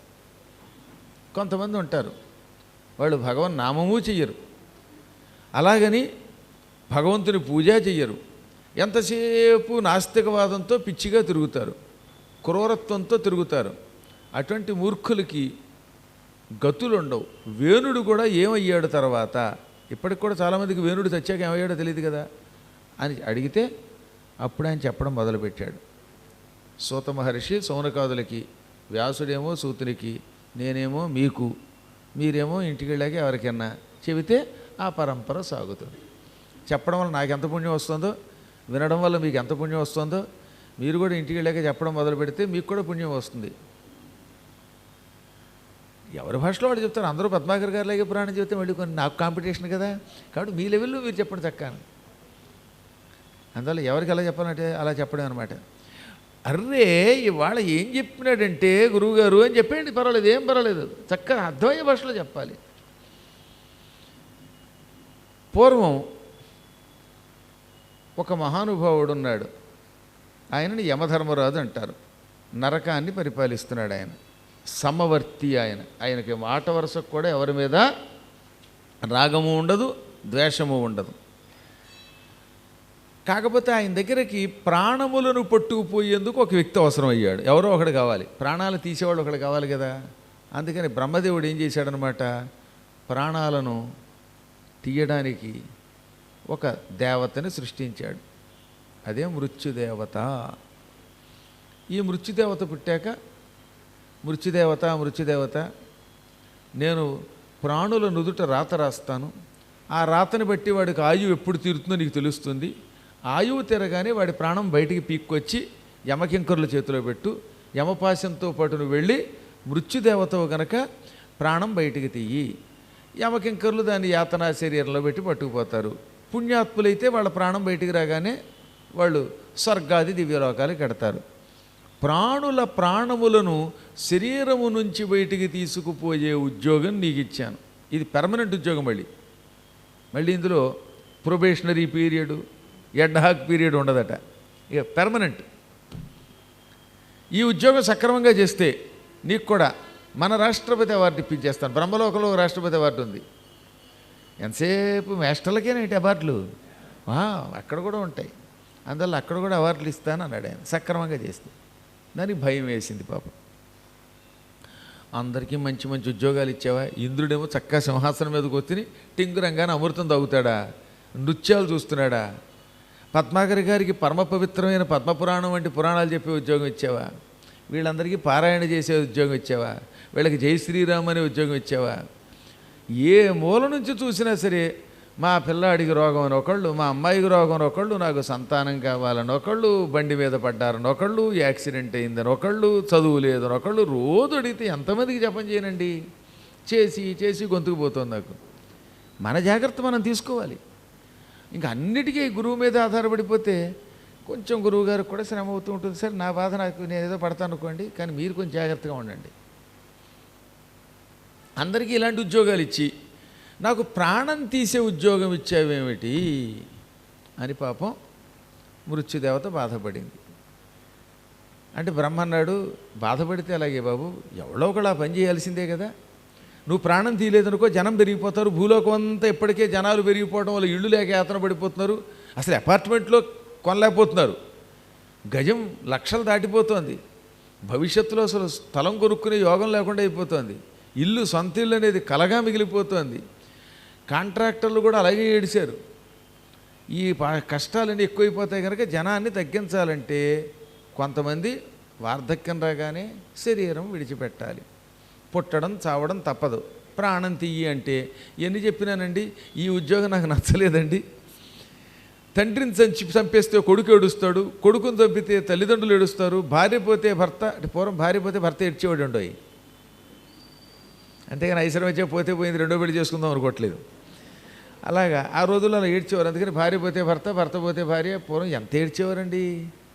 అయ్య బాబోయ్ మహాయం లేడు, ఇకనేం బతకలేను బాబోయ్ అనేవారండి పూర్వం. ఇప్పుడే పెద్దగా అంటం లేదు. ఇన్సూరెన్స్ మీద సంతకం పెట్టాడా లేదా, నామినీ ఉన్నాడా లేడా.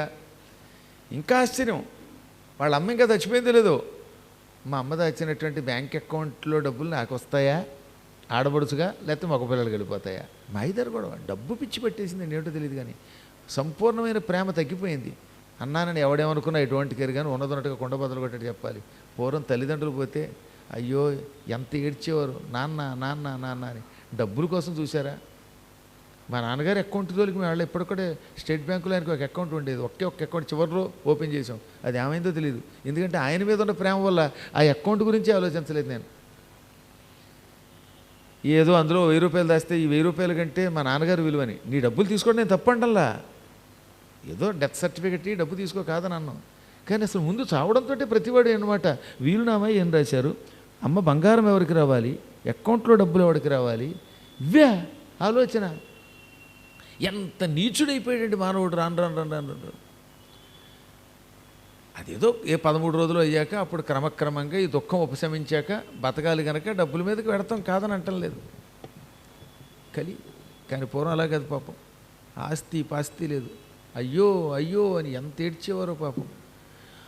అలా భర్త పోతే భార్య, భార్య పోతే భర్త, పిల్లలు పోతే తల్లిదండ్రులు, తల్లిదండ్రులు పోతే పిల్లలు, ఇలా అందరూ ఏడుస్తూ ఉంటారు ఒకరి మీద ప్రేమతో మరొకరు. వాళ్ళంతా ఈ మృత్యుదేవతకి ఎన్ని శాపనార్థాలు పెడతారో బ్రహ్మ నీకు తెలియదా? కాబట్టి నేను ఈ పని చేయలేనంటే చెయ్యాలా ఉద్యోగం నువ్వు అన్నాడు ఆయన. ఉద్యోగం నీకు ఆర్డర్ ఇచ్చేశాను, రేపే జాయినింగ్ రిపోర్ట్ ఇచ్చేయాలి, పైగా నేను జాయిన్ చేసుకునే బాధ్యత అది ఆయనకి ఇచ్చేశాను. ఇదిగో అపాయింట్మెంట్ ఆర్డర్ అని స్టాంప్ వేసి సంతకం పెట్టి రేపు వెళ్ళి జాయినింగ్ రిపోర్ట్ ఇచ్చాయి అన్నాడు.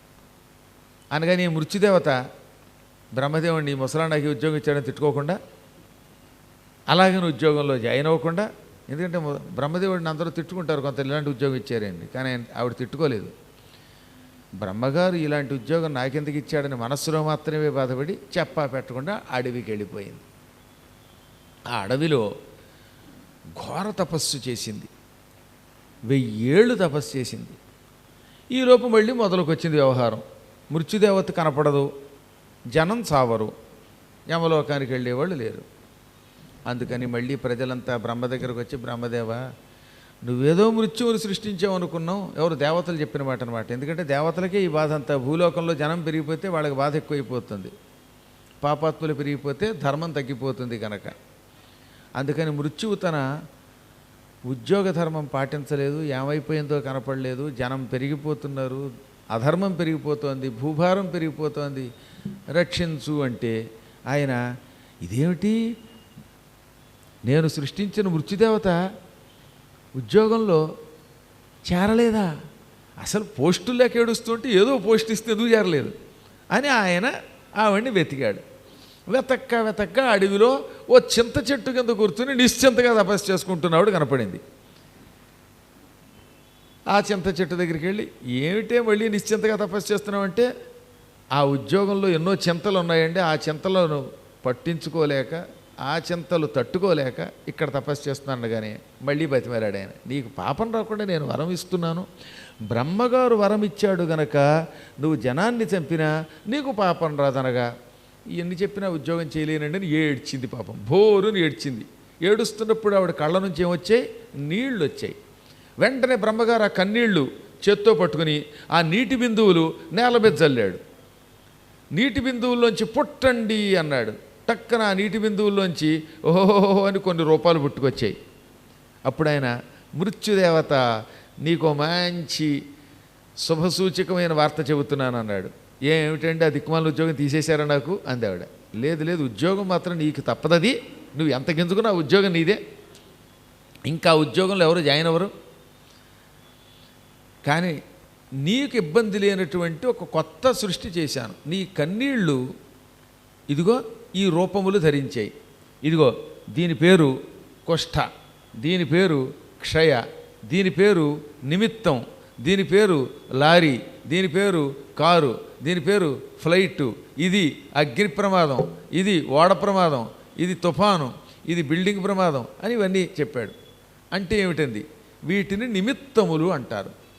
ఎవరికైనా పోయే కాలం వచ్చినప్పుడు, అంటే వాడు నుదుట వీడు 60వ ఏట చావాలని నేను రాశాను, ఒక్కొక్కడు నుదుట 70వ ఏట, ఒక్కొక్కడు నుదుట పుట్టగానే అని నేను రాస్తాను. రాయిగానే ఈ నిమిత్తములు వెళ్ళి వాటిని ప్రాణం తీస్తాయి, వాటి పట్టుకుంటాయి. అప్పుడు నువ్వు ప్రాణం తీసేయి. జనం నిమిత్తములను తిడతారు, నిన్ను తిట్టరు, కాబట్టి నీకు పాపం రాదు. అనగా ఒక కుర్రాడు పుట్టగానే వాడి కిడ్నీ లేకుండా పుడతాడు. దానివల్ల ఏమవుతుంది, వాడికి ఆయువు తీరుతుంది. అప్పుడు నువ్వు ప్రాణం తీసేస్తావు. జనం నిన్ను తిట్టరు. మృత్యుదేవత దుష్టప్యూనుగా పాపిష్టిది చంపింది అనకుండా, పాపం కుర్రాడికి కిడ్నీ లేకుండా పోయేటాడండి, కిడ్నీ ఉంటే బతికేవాడండి అంటారు. కానీ నిజానికి వాడు చావడానికి ఆ కిడ్నీ లేకుండా చేశాడు ఆయన. ఇప్పుడు తిట్టేది కిడ్నీని తప్ప ఆవిడని తిట్టరు. లేదా ఎవరో సిడ్నీ వెళ్ళారు ఫ్లైట్లో, ఆ ఫ్లైట్కి ప్రమాదం వచ్చింది, అర్రెర్రే పైలట్ సరిగ్గా నడపలేదండి, దిక్కుమాల ఫ్లైట్ కూలిపోయిందండి, ఆ ఫ్లైట్ ఎక్కకపోతే బతికేవాడు అంటారు.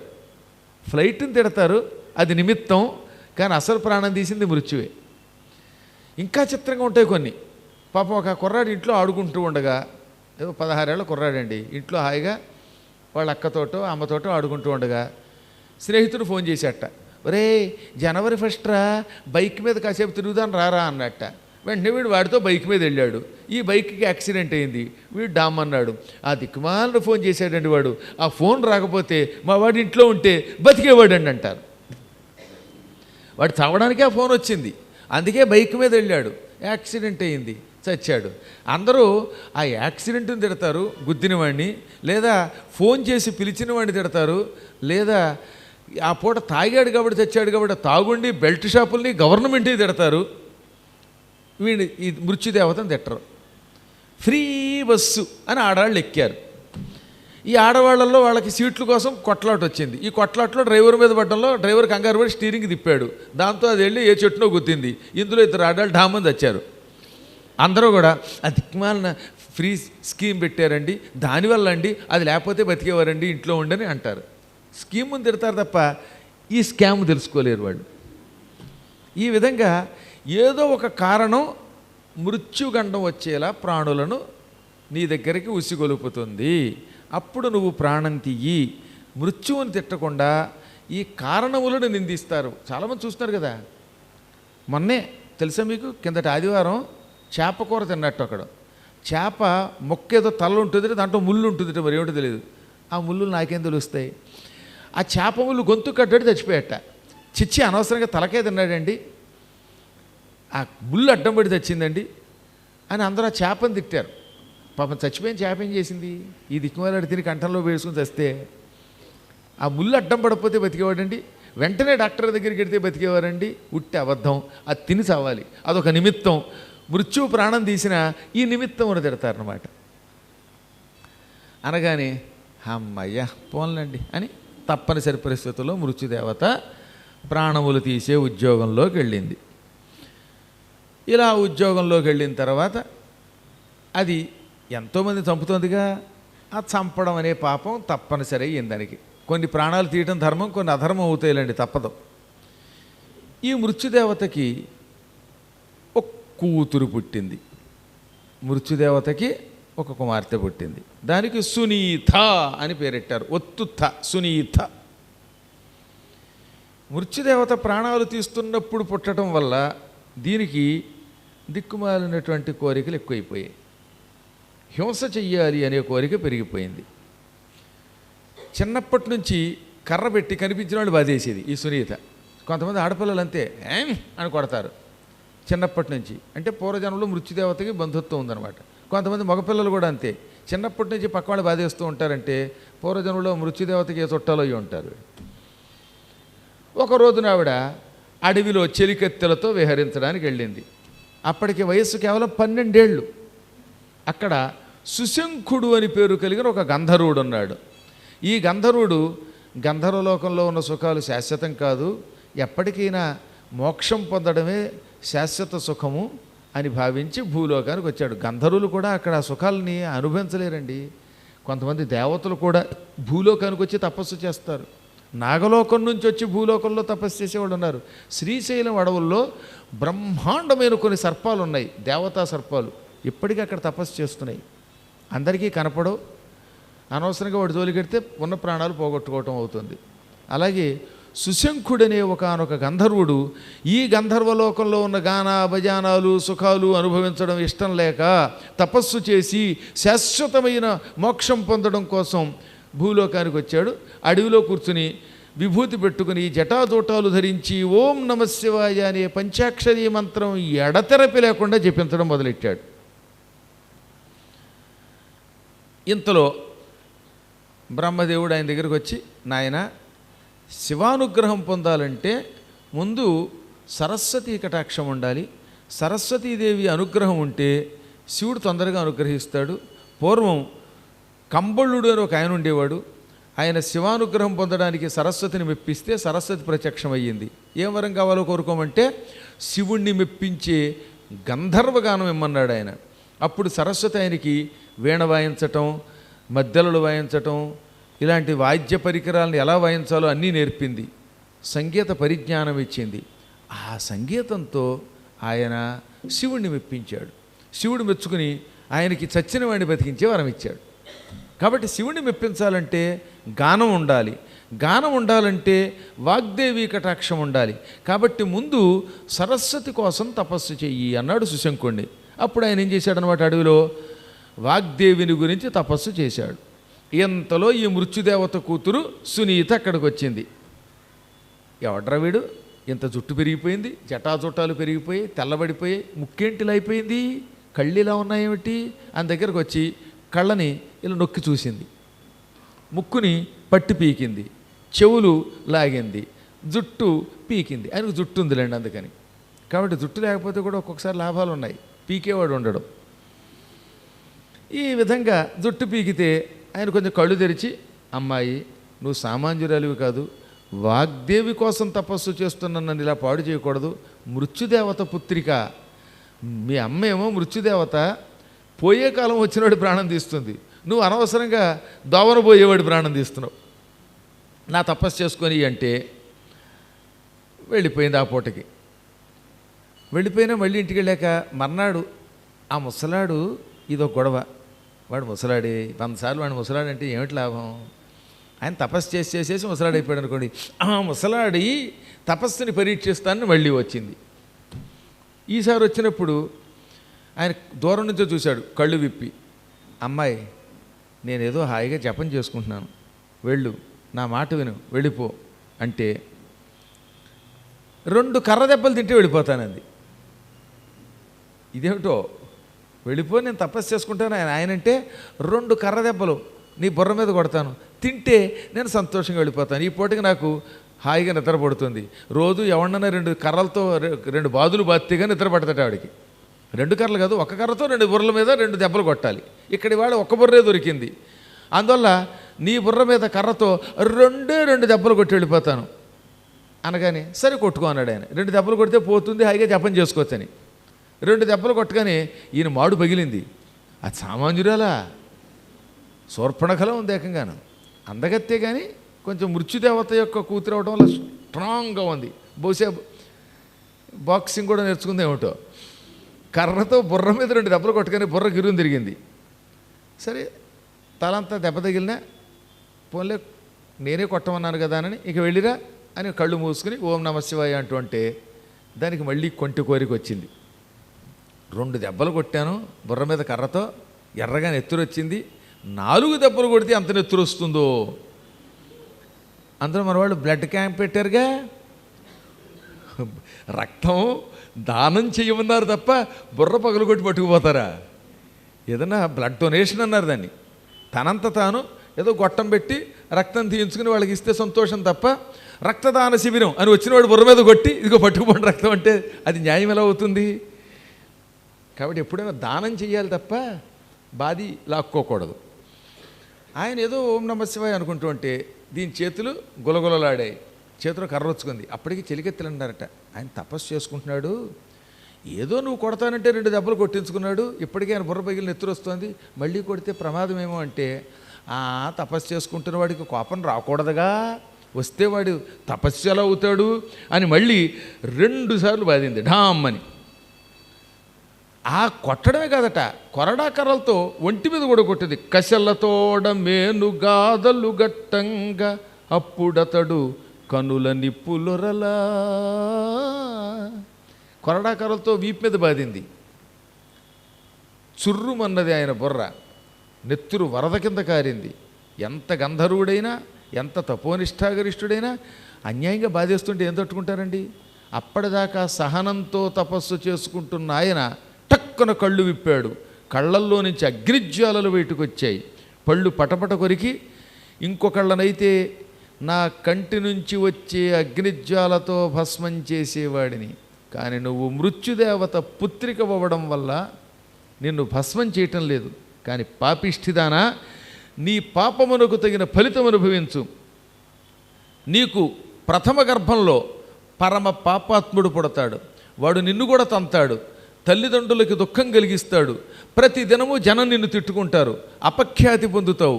దానివల్ల నువ్వు చచ్చాక 1000 ఏళ్ళు నరకం పాలై ఆ తర్వాత నారదుడి ద్వారా మళ్ళీ ఉద్ధరింపబడతావు. పో, నీకు పుట్టేవాడు పాపాత్ముడు, లోకకంటకుడు పుడతాడు, అందరూ వాడిని తిట్టుకుంటారు, నీకు అపఖ్యాతి వస్తుందని చెప్పించాడు. ఈవిడ కంగారు వచ్చేసింది, పరుగు మృత్యుదేవత దగ్గరికి వచ్చి, మృత్యుదేవతలు ఎటువంటి వాళ్ళు అంటే వాడు స్త్రీ రూపంలోనూ పురుష రూపంలో కూడా తిరుగుతారు. అందుకే ఒక్కొక్కప్పుడు పురుష రూపంలో పిలుస్తాం, ఒక్కొక్కప్పుడు స్త్రీ రూపంలో ఉంటారు కనుక స్త్రీ అంటాం. దేవత వాళ్ళే, దేవుడు వాళ్ళే. దేవతలకి ఏ రూపమైనా ధరించే శక్తి ఉంటుంది కనుక. అందుకని పొరపాటు చేశాను, ఆయన ఎవడో శపించాడనగానే ఓసి పిచ్చిపీనుగా, అసలే మృత్యుదేవత పుత్రికం అనే వంకతో నీకు సంబంధాలు రావడంలే. ఎవడన్నా చూస్తూ మృత్యుదేవత కూతురు చేసుకుంటారా? ఎందుకని? మృత్యుదేవత కన్యాదానం చేస్తున్నప్పుడే వీడిని పట్టుకుపోవచ్చు, అల్లుడు బాగున్నాడని గిల్లి పట్టుకుపోతుంది. అందువల్ల ఎవరన్నా మహానుభావులకి అల్లుడు అవ్వాలనుకుంటారు కానీ మృత్యుదేవతకి అల్లుడు అవ్వాలనుకుంటారా? నాయనలారా, అలాంటి కోరిక కోరకండి. మృత్యుదేవతకి పక్షపాతం లేదు. అల్లుడు బాగున్నాడు అనుకుందా పాశం వేసి పట్టుకుపోతుంది. భూలోకంలో ఉంటే ఏదో పద్మాగర్ గారి పురాణం విని ఏకాదశి నాడు కాసేపు కథ విన్నాక మంచి శనగల ప్రసాదం తిని వెళ్ళచ్చు. మృత్యుదేవత దగ్గరికి వెళ్ళారనుకోండి, ఇక ఆ ప్రసాదం వేరే. మృత్యుదేవత ఎవరినైనా పట్టుకెళ్ళిందా, ఆవిడ మీకు ఇచ్చే ప్రసాదం ఏమిటో తెలుసా? కుంభీపాక నరకంలో పుణుకులు వేయించినట్టుగా వేయించడం, వాతలు, ఇవే ప్రసాదాలు. అది సరిపోక నీకేమో నీచుడు కొడుకు పుడతాడనే శాపం వచ్చేసింది. ఇప్పుడు ఇది వింటే ఎవడన్నా సంబంధం వస్తుందా, పెళ్లి చేసుకుంటాడా? తల్లి ఎందుకు ఘోరారణ్యానికి వెళ్ళావు, వెళ్ళిన దానివి తిన్నగా ఉండక ఆ సుశంకుడనే గంధర్వమునీంద్రుండి ఎందుకు హింసించావు, అన్యాయంగా శాపం పొందావు కదా అని కొంతసేపటికి చింతించాడు ఆయన. అమ్మ ఏలపోతివమ్మ ఘోరారణ్యమునకు అచట ఎటను ముక్కు మూసికొని వసించియున్న ముని నేల కొట్టితివమ్మ ఎంతకెంత ఎయ్యెనకట అని ఎంత బాధపడిందో పాప మృత్యుదేవత. సరే అయ్యిందేదో అయ్యింది, ఇంక ఇప్పుడు ఏం చేయగలం, ఎంత బాధపడి వెనక్కి వెళ్ళలేం కదా. అందుకని ఈ విషయం, శాపం వచ్చిన విషయం చెప్పకుండా నా కుమార్తెకి మంచి వరుడు ఎవరు అని వెతకడం మొదలెట్టింది.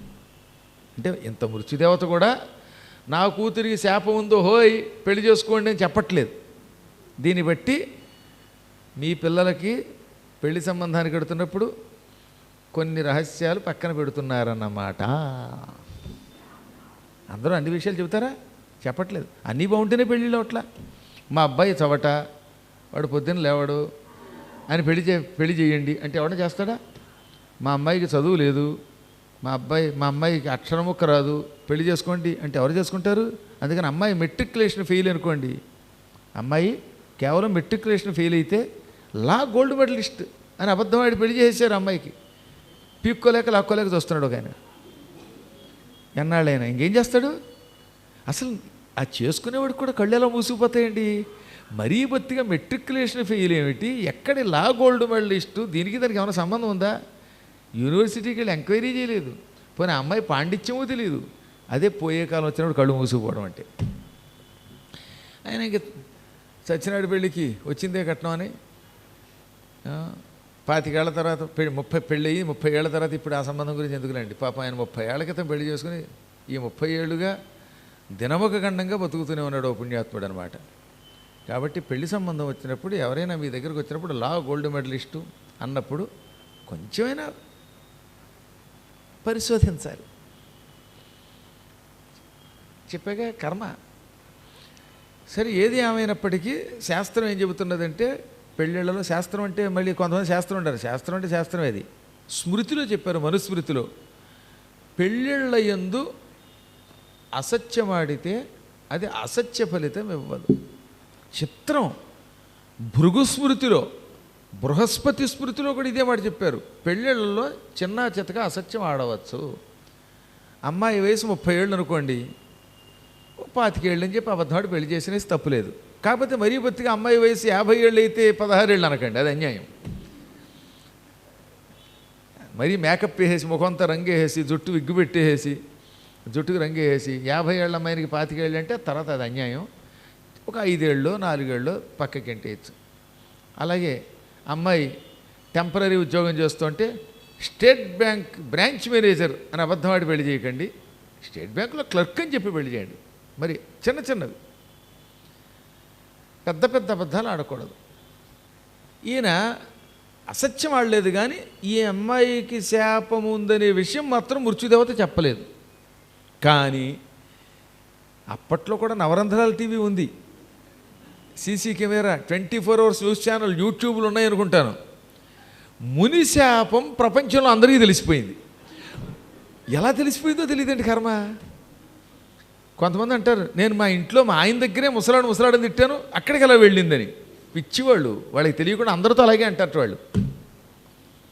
మీకు తెలియదండి, చాలామంది తెలియక మేము ఎవరికి చెప్పలేదు అనుకుంటారు, అందరికీ అలాగే చెబుతారు.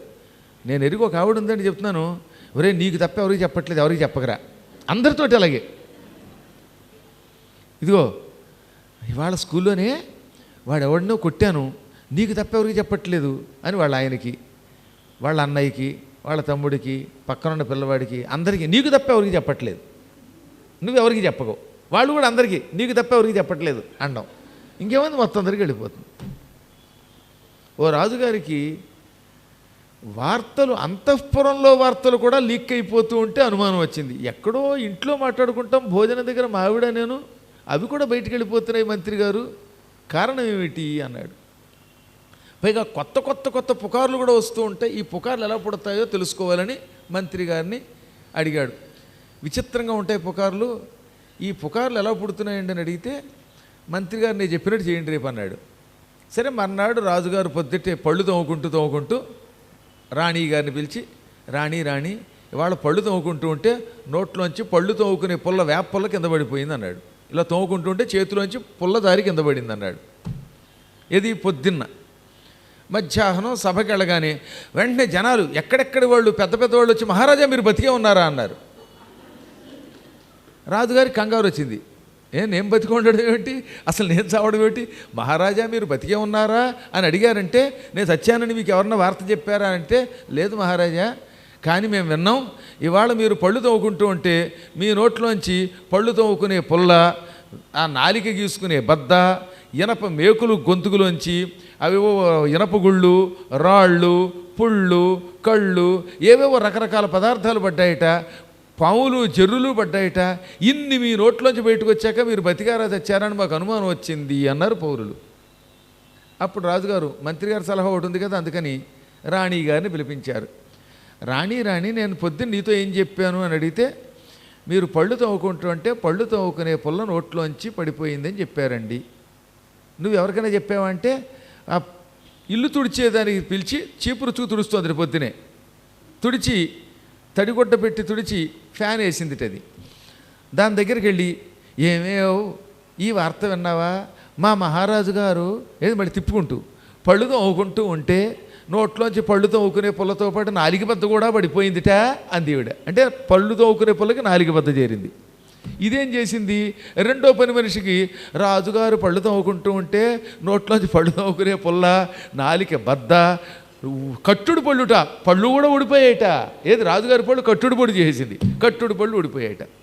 ఇంకెక్కడి నుంచి క్రమంగా అది పక్కదానికి రాజుగారి నోట్లోంచి ఇనప మేకులు వచ్చాయని, ఇంకొకళ్ళేమో గొలుసులు వచ్చాయని, ఇంకొకళ్ళేమో ఇనప గుళ్ళని, ఒకళ్ళు పాములని, ఒకళ్ళు జర్రులని, ఒక్కొక్కటి చేర్చారు. మధ్యాహ్నానికి రాజుగారి నోట్లోంచి మొత్తం మీద 16,000 పదార్థాలు పడ్డాయిట. అలా వ్యాపించి ఇన్ని పదార్థాలు పడిన రాజుగారు ఇప్పుడు ఆసుపత్రిలో ఉన్నారని, ఆయన మరి కాసేపట్లో అవునో కాదో అన్నట్టుగా ఉన్నాడని, ఉంటాడో పోతాడో తెలియదని, రాజవైద్యుడికి తప్ప ఎవరికి తెలియటం లేదని, మరికొంతమంది అయితే రాజుగారు పోనేపోయారు అప్పుడే బయటికి చెప్పట్లేదు అని అన్నారట. తీరా రాజుగారు సభలోకి రాగానే వాళ్ళకి అనుమానం వచ్చింది. ఈ విధంగా పుకార్లు అలా పెరిగాయి అన్నమాట. ఇది విచిత్రం. కాబట్టి మీరు ఎవ్వరికి చెప్పలేదు అనుకోకండి. ఒకళ్ళకి చెప్పాం అందరికీ చెబుతాం, మనకి తెలియదు, దిక్కుమాల నోరు ఆగదుగా. అలా కాలక్షేపం అవ్వక ఒకదానికి పిచ్చి ఒకటి అలా వస్తూనే వస్తుంది. అందుకని వాక్కుని నియంత్రణలో ఉంచుకోకపోతే ఎప్పుడూ ప్రమాదమే. వాక్కును అదుపులో ఉంచుకునేవాడు ఏం చేస్తాడు, సంయమనంతో మాట్లాడతాడు. తక్కువ మాట్లాడితే అప్పుడు ఏమవుతుంది, పిచ్చివాగుడు రాదు. అందుకనే కాళిదాసు గారు రఘువంశంలో రఘువంశరాజుల గురించి వర్ణిస్తే ఏమన్నాడు, సత్యాయ మితభాషిణాం, సత్యం కొరకు తక్కువ మాట్లాడతారు వాళ్ళు ఎప్పుడూ కూడా. అనవసరంగా 10 మంది కూర్చుంటే పిచ్చివాగుడు ఆగరనమాట. కాలక్షేపం దగ్గర నుంచి మొదలుపెట్టి పేడ పిసకడము, పేడ చల్లడము, గొబ్బెమ్మలు పెట్టడము, అడవికి వెళ్ళడము, అదే చింతకాయ పిక్కలు తిండాలు, అది ఇలాంటిది ఇవి సోది ఉండదు వాళ్ళకి. ఎక్కువ మాట్లాడితే అవుతుంది, అసత్యాలు, పిచ్చివాగుడు, తగాదాలు వస్తాయి. అందుకని సత్యము కొరకు మితముగా మాట్లాడువారు. అందువల్ల తక్కువగా మాట్లాడుతున్నారంటే వాళ్ళు ఏమో మాట్లాడడం ఇష్టం లేక కాదు, ఎక్కువ అయితే ఏం వస్తుందో తెలియదు కనుక. అందులో ఎప్పుడు ఏం చేయాలన్నమాట, తక్కువ మాట్లాడాలి. మాట్లాడకపోతే అంతా వ్యాపించిపోతుంది. అందువల్ల విచిత్రం ఏమిటంటే ఈయన తన కుమార్తె సంబంధం కోసం స్వర్గానికి వెళ్ళే సమయానికి స్వర్గ మర్త్య పాతాళ లోకాలే కాదట, ఈ భూలోక, భువర్లోక, సువర్లోక, మహర్లోక, జనలోక, గోలోక, తపోలోక, సత్యలోక, అతల వితల సుతల తలాతల రసాతల పాతాళాది భువన బ్రహ్మాండములలో సునీత కూతురికి, మృత్యుదేవత కూతురైన సునీతకి గంధర్వుడు శాపమిచ్చెను. ఆ శాపము వల్ల ఆవిడని ఎవరు పెళ్లి చేసుకున్నా పుట్టే కొడుకు పాపాత్ముడు, నీచుడు, నికృష్టుడు పుట్టును అని కొందరు ఈ శాపాన్ని పెంచేశారు. కొందరు ఆయన కేవలం పాపాత్ముడు, దుష్టుడు పుడతాడని చెప్పిస్తే ఇంకెక్కడి నుంచి ఇదిగో పెళ్లి చేసుకున్నవాడు ఆ రాత్రి చచ్చిపోతాట, ఆవిడ గర్భవతి అవుతుందిట, మొగుడు పోతాట అని ఒకడు చెప్పేగా. మరికొంతమంది ఉన్నారు తెలుసా, అసలు ఆవిడ పెళ్లి చేసుకున్నవాడికి కుష్ఠరోగం వస్తుందిట అని ఒకళ్ళు, పుట్టే కొడుకు తల్లిదండ్రులు చంపిగాని చావట్ట అని కొందరు ఈ విధంగా చెప్పేశారు. మునిశాపకారణంబున అనిమిషులందెవడుగోడ ఆ కన్యను గైకొన నొప్పికొనమి లజ్జావనతాననుడగుచు యముడు వగచుచునుండన్. మునిశాపం వల్ల ఆ శాపం అలా అలా అలా రకరకాలుగా వ్యాపించడం వల్ల దేవతలు ఎవరూ స్వీకరించలేదు. అప్పుడు యముడి దగ్గరికి వెళ్ళింది ఈ మృత్యుదేవత. యముడు ఏమన్నాడు, బాబాయ్ నీ కూతురు నా దగ్గర తీసుకురాకు, దాన్ని చూస్తే నాకు కూడా భయం వేస్తోంది, దాని శాపం నాకు తగులుతుందేమో అన్నాడు. చివరికి ఆవిడ ఏం చేయాలో తెలియక, యమధర్మరాజా నువ్వైనా సరైన మార్గం చెప్పకపోతే ఎలాగా, యముడు సమవర్తి, మృత్యుదేవత ఆయనకి ఎంతో సేవకురాలు, మృత్యుపుత్రికకి సంబంధం నువ్వు చూడకపోతే ఎలాగా అనగా, అప్పుడు బాగా ఆలోచించి ఆయన, మానవుడు తప్ప ఈవిడ్ని ఎవరూ చేసుకోరు పెళ్ళి. ఆ మానవుల్లో కూడా పరమ పూజ్యుడు ఒక ఆయన ఉన్నాడు. ఆయన బ్రహ్మ విష్ణు మహేశ్వరుల యొక్క అనుగ్రహముతోటి భూలోకంలో తపస్సు చేసుకుంటున్నాడు. ఆయన పేరు అంగమహారాజు, అంగుడు. ఆ అంగమహారాజు గారు నారాయణ భక్తుడు. నేను గనక రికమెండ్ చేస్తే పెళ్లి చేసుకుంటాడు. శాపం గురించి చెప్పద్దు, ముందు శాపం గురించి ప్రస్తావిస్తే నన్ను కూడా తిరస్కరిస్తాడు. ఆయన దగ్గరికి వెళ్ళి, నేను స్వయంగా యమధర్మరాజుని, ఈవిడ మృత్యుదేవత, ఈవిడ కూతురు పరమసుందరి, ఆవిడ కామరూపిడి గనక ఇంకా సౌందర్యాన్ని పెంచుకోగలదు, ఆవిడ పెళ్లి చేసుకో అని మనం చెబితే మన మాట కాదనడు. అనగానే సరే ఆఖరి ప్రయత్నం చేద్దాం అనుకున్నారు. ఆ సమయంలో అంగమహారాజు గారు నైమిషారణ్యంలో కఠోర తపస్సు చేసుకుంటున్నాడు. ఆయన పరమభక్తుడైన నారాయణ భక్తుడు, ఓం నమో నారాయణ అనుకుంటూ. ఆయన దగ్గరికి వెళ్ళారు వీళ్ళు. వెంటనే యమధర్మరాజును చూడగానే ఆయన రెండు చేతులు జోడించి నమస్కరించి, ఎంత తపస్సులో ఉన్న యమధర్మరాజు గారి వంటి మహానుభావుడు వచ్చినప్పుడు లేచి నిలబడి సత్క్రియలు ఆచరించాలనే ధర్మం ఎరిగినవాడు గనక ఆయన్ని పూజించాడు. పక్కనున్న మృత్యుదేవత సుందరీ రూపంలో వచ్చిందండోయ్. మృత్యుదేవత కనుక అని వచ్చిందా, ఈవిడ కాబోయే అత్తగారు అని ముందే చచ్చిపోతాడు. అందుకని ఆవిడ ఏం చేసిందనమాట, మారు వేషంలో వచ్చింది. ఇక పక్కన సునీత కూడా, ఆవిడ స్వతహాగా సహజంగా అందగత్తే, తన తల్లి చేసిన పాపాల వల్ల ఆవిడలో కొంచెం క్రూరత్వం వచ్చి సుశంకుడిని కొట్టింది తప్ప నిజంగా క్రూరురాలు కాదుగా. అందులో ఆవిడ అందగత్తే. ఈ పూట ఇంకా మేకప్ చేసుకొచ్చింది. కాలప్రభావం, అంగుడు కూడా ఈ సుందరీమణిని చూడగానే కొంచెం మనసు పడ్డాడు. ఇంతలో యమధర్మరాజు గారు, ఈవిడ మృత్యుదేవత, ఈవిడ కూతురు ఎంతో అందగత్తే, సాక్షాత్తు మృత్యుదేవతకు అల్లుడవడం ఎంతో అదృష్టం, పైగా రికమెండేషన్ యమధర్మరాజు గారు తీసుకొచ్చారు అనగానే ఈయన కూడా బొట్లో పడ్డాడు. సరేనండి అన్నాడు. ఆ విధంగా అనుకోకుండా ఈ సంబంధం కుదిరింది. భగవంతుడు రాస్తాడు ఎవడో ఒకరిని, గంతకి తగ్గ బొంత అన్నారు. మరీ ఇంకా యావజ్జీవితం పెళ్ళవలేదంటే అది కర్మ అనుకోండి, అది పూర్వజన్మలో ఎవరితో బంధం లేదు. కానీ ఎక్కడో రాసిపెట్టి ఉంటుంది. నేను ఎరిగి ఒక ఆవిడ ఉండేదండి బాబు, నేను మీకు చాలాసార్లు చెప్పాను కదా, నాతో పాటు హిందీ పండిట్గా పనిచేసింది పాపం ఆవిడ. ఆవిడకి యావజ్జీవితం పెళ్లి లేకుండా అయిపోయింది. ఆ కర్ణ ఇక నేను ఏలూరు సిఆర్ రెడ్డి కాలేజీకి లెక్చరర్గా వచ్చే ముందు ఓ ఉపన్యాసం చెబుతూ, ఎటువంటి వాళ్ళైనా అమ్మవారి మంత్రానుష్ఠానంతో పెళ్లి చేసుకుని జీవితంలో సుఖపడవచ్చు అన్నాను. అది 1991 ఎప్పుడో 92 అనుకుంటాను, 92 అనుకుంటున్నాను. నేను ఒక్కడనే ఉండిపోవాల్సి వచ్చింది కొన్ని కారణముల చేత. ఇంట్లో అమ్మగారు నాన్నగారు అంతా వైజాగ్లో ఉన్నారు, ఎవ్వరూ లేరు అక్కడ. నేను ఒక్కడనే ఉండాను, పురాణం చెప్పుకుంటున్నాను. ఆవిడ వింది. ఆవిడ ఏడుస్తూ వచ్చి, ఆత్మహత్య చేసుకుందాం అనుకున్నానండి, మీ పురాణం నన్ను ఓదార్చిందండి, నాకు కూడా మంత్రం ఇవ్వండి అంది. అప్పుడు లలితా సహస్రనామంలోని కళ్యాణి నామం, ఓం ఐం హ్రీం శ్రీం కళ్యాణ్యే నమః మంత్రం ఇచ్చాం. అది చేసుకున్నాక విజయవాడలో ఒక ఆయన దొరికాడండి. ఆయన ఒక హెచ్ఎం చేసేవాట ఏదో స్కూల్లో, హై స్కూల్లో హెడ్ మాస్టర్, మంచి ఉద్యోగం. ఆయన మొదటి భార్య పోయింది, రెండో పెళ్లి చేసుకుందాం అనుకుంటూ ఉంటే ఈవిడ తగిలింది. ఆయనకి 55 ఏళ్ళు, ఈవిడికి 53 ఏళ్ళు ఉంటాయి. మంచి నవయౌవనంలో ఉన్న సుందరీమణులు ఒకళ్ళు చూసుకున్నారు, పెళ్ళి అయిపోయింది. ఈవిడికి అవసరమే కదా, ఈవిడికి 52 ఏళ్ళు, ఆయనకి 55 ఏళ్ళు. ఆ వయసులో అంతకంటే ఎవరు దొరుకుతారు మరి? కానీ ముచ్చటమైన మనిషి, హాయిగా పెళ్లి చేసుకుంది. ఒకరోజు నా దగ్గరికి టింగ్ రంగాన్ని చక్కగా సిగ్గుపడుతూ వచ్చింది ఈ ముచ్చటైన పెళ్లి కూతురు. 52వ ఏటో ఎప్పుడో పెళ్ళైంది, 55వ ఏట నా దగ్గరికి వచ్చిందనమాట. అప్పుడు నేను ఉండరాజవరం అనే ఊళ్ళో ప్రవచనంలో ఉండగా వచ్చింది. ఎవరి సుందరి అనుకుంటూ ఉండగా నేనండి అంది. ఓహో మీరా అండి హిందీ పండిట్ గారు అన్నాను. అవునండి, మీరు ఇచ్చిన మంత్రం పనిచేసిందండి, ఆయన దొరికాడండి, మా ఆయనండి చేతక్ మీద వచ్చామండి అంది. భలే ఉందండి, బజాజ్ చేతక్ అనమాట. ఇద్దరు వచ్చారు. నేనేం ఆక్షేపించడానికి చెప్పండి, ఎందుకంటే పాప పెద్ద వయసులో పెళ్ళయింది, అదృష్టం. అదొక అలంకారం చేసుకోవటం వల్ల కొంత 2 ఏళ్ళు వయసు తగ్గినట్టు కూడా ఉంది. జుట్టుకు కూడా రంగేయటం వల్ల ఇంకో 2 ఏళ్ళు తగ్గింది వయసు. ఆయన చాలా మంచివాడండి, దేవుళ్ళో చూసుకుంటున్నాడండి. ఆ తర్వాత మళ్ళీ కొంతకాలం పోయిన తర్వాత ఆ మధ్యకాలంలో భర్త పోయేట పెన్షన్ ఈవిడికి ఇస్తున్నారట. ఏ టెన్షను లేదు, ఓ ఇల్లు ఉందిట, ముచ్చటగా జీవించింది. ఇప్పుడు తెలియదు అనుకోండి, ఇదంతా నేను ఎప్పుడు మాట 2013 తర్వాత ఇంకా నేను ఆవిడ చూడలేదు. 12 ఏళ్ళు అయిపోయింది. ఈ 12 ఏళ్లలో ఏమైందో తెలియదు. కాబట్టి భగవంతుడి అనుగ్రహం ఉంటే వార్ధక్యంలో కూడా పెళ్ళవుతుంది. ఏతి జీవంతమానందం నరం వర్ష శతాదపి అని సుందరకాండంలో అంటాడు వాల్మీకి మహర్షి. బతికుంటే తొందరపడి ఆత్మహత్య చేసుకోకుండా ఉంటే 100 ఏళ్లకైనా ఆనందం పొందొచ్చు. ఏది 100వ ఏట కూడా అయ్యి బాబాయ్ నాకు సిగ్గేస్తుందని పెళ్లి చూపురికి చచ్చిపోవాలి అదేదో సినిమాలో అలాగా అప్పుడు కూడా అవ్వచ్చు, చెప్పలేము. ఎప్పుడు భగవంతుడు ఎవరికి ఏమిస్తాడో చెప్పలేం కదండి. ఆ పరమాత్ముని లీలల చిత్రం, మన కర్మయోగం వల్ల మనకి ఏదైనా రావచ్చు. కాబట్టి తొందరపడి ఆత్మహత్య చేసుకోకండి. చేసుకోవాలనుకున్న వాళ్ళు గురువుగారిని ఒకసారి తలుచుకోండి. అంతగా మరీ ఆత్మహత్య చేసుకుందాం అనుకుంటే ఒకసారి నన్ను తలుచుకోండి, నా దగ్గరికి రండి, కాస్త ధైర్యం చెబుతాను, సుఖంగా ఉందరుగాక. లేదు మీకు 100 ఏళ్ళు వచ్చాయి, ఆత్మహత్య చేసుకుందాం అనిపించింది, ఆ ఇల్లు నాకు రాసేసి ఓం ఐం హ్రీం శ్రీం కళ్యాణ్యే నమః అనే మంత్రం జపం చేసుకోండి. పెళ్ళికొడు కూడా వస్తాడు. ఆ తర్వాత శుభ్రంగా 100వ ఏట కాబట్టి మంత్రం చేసుకుంటూ పోవచ్చు హాయిగా. ఆత్మహత్య చేసుకుదావడం ఎందుకు, మంత్ర జపంతో పోవచ్చు.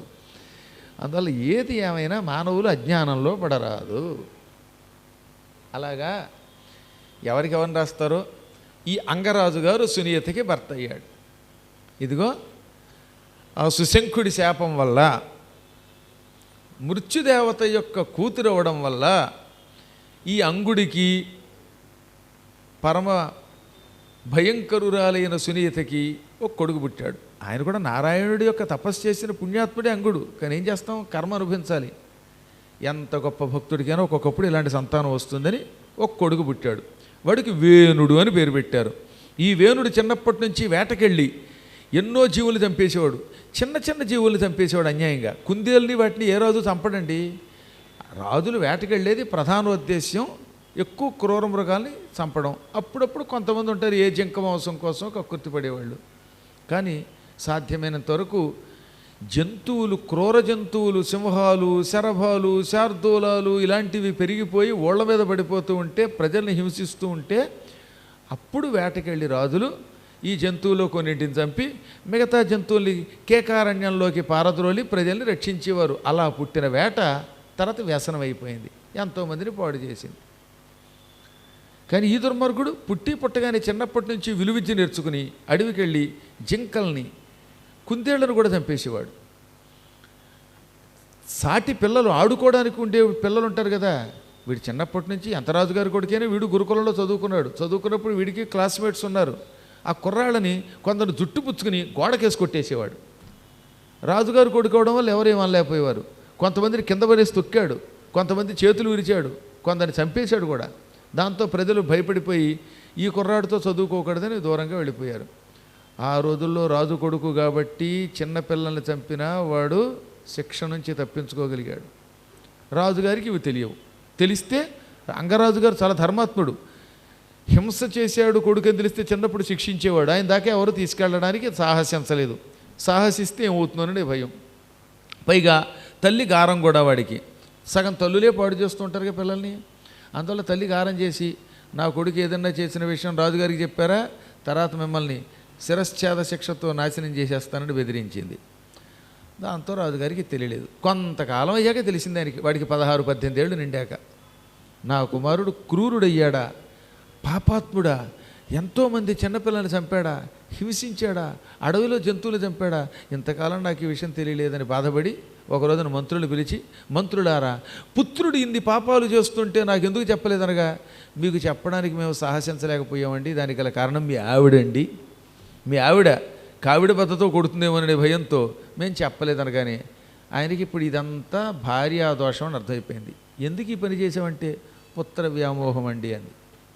ఎంతలో నారదుడు వచ్చి ఈవిడికి పెళ్లికి ముందే శాపం ఉంది, ఈవిడికి పుట్టే ప్రథమ పుత్రుడు పరమ క్రూరుడవుతాడని సుశంఖుడనే గంధర్వ మహర్షి శపించాడని చెప్పగానే ఇంక ఈయనకి పూర్తిగా జీవితం మీద విరక్తి కలిగింది. భార్యామణి, నేను ఇంకా వైరాగ్య సంపన్నుండయ్యాను, రాజ్యం వదిలిపెడుతున్నాను, కొడుక్కి పట్టాభిషేకం చేయడం నాకు ఇష్టం లేదు. నువ్వు నాతో తపస్సుకు వస్తావా, ఇక్కడే ఉంటావా? సంసారం భయంకరమైనదని మాత్రం గ్రహించు. కుమారుడి మీద వ్యామోహంతో రాజ్య పరిపాలన బాధ్యత వాడికి అప్పగించావా, వాడి వల్ల ప్రజలు నానా కష్టాలు అనుభవిస్తారు. అందువల్ల నా మాట విని తపస్సుకు వస్తే బాగుపడతావు, వస్తావంటే నేను రానంది. నాకు కొడుకంటే ఇష్టం, మీరు వెళ్ళి మీ బాగోలేదో మీరు చూసుకోండి అంది. నువ్వు పోయినా నేను రానంది, అంతే, కొడుకు మీద వ్యామోహంతో. మహాభారతంలో అయితే వ్యాసుడు అద్భుతమైన శ్లోకం రాశాడు. పృథివీ గత యౌవన అంటే భూమి యౌవనవతి కాకుండా నాశనం అయిపోయింది, యౌవనం నశించి ముసలిదైపోయింది. భూమి ముసలిదైపోవడం అంటే అర్థం ఏంటండి? భూమికి యౌవనము తొలగినది అనగా భూమి మీద ఎంతో పూర్వం పుణ్యాత్ములు ఉన్నారు, పుణ్యాత్ములు ఉన్నంతకాలం భూమి ఆనందంగా ఉంది, ఆనందంగా భూమి ఉండడమే యౌవనము. పాపాత్ములు పెరిగితే ఏమవుతుంది? భూదేవి భారం తట్టుకోలేదు, భారం తట్టుకోలేక వణుకుతుంది, ఆ వణుకే ముసలితనం అంటే. అనగా పృథివీ గత యౌవన అంటే అందులో నిగూఢార్థం గడిచిపోయిన కాలం మంచిది, రాబోయే కాలం ప్రమాదకరమైనది అని అర్థం. అందుకే నన్నయ్య గారు తెలుగులోకి అనువాదం చేస్తూ ఏమంటాడు? మతి తల్లపగ సంసారం బతి క్షణికము, మతి తలపగ సంసారం బతి చంచలము, ఎండమావులట్టుల సంపత్ప్రతతులు అతి క్షణికంబులు, గతకాలము మేలు వచ్చు కాలము కంటెన్, గతకాలము మేలు వచ్చు కాలము కంటెన్. ఈ సంసారం చంచలమైనది, అంటే ఇవాళ ఉన్నట్టు రేపు ఉండదు, ఇవాళ ఒక రకంగా రేపో రకంగా ఉంటుంది. ఆయువు మారిపోతూ ఉంటుంది. నిన్నటిదాకా ఎంతో అందంగా ఉంటాడు, ఇవాళ చూస్తే ముఖంలో తేడా వస్తుంది. నిన్నటిదాకా జుట్టు ఉంటుంది, ఇవాళ జుట్టు ఊడిపోతుంది. భార్యాభర్తలు నిన్న కలిసి ఉంటారు, ఇవాళ ఏమవుతుందో తెలియదు. ఇవాళ బ్రతికున్నవాడు రేపు ఉంటాడో లేదో తెలియదు. కాబట్టి చంచలమైనది ఈ జీవితం. అంటే సంపదలు ఎండమావుల వంటివి, ఎండమావుల్లో నీళ్లు ఉండవు, అలాగే ఈ సంపదలు కూడా శాశ్వతంగా ఉండవు.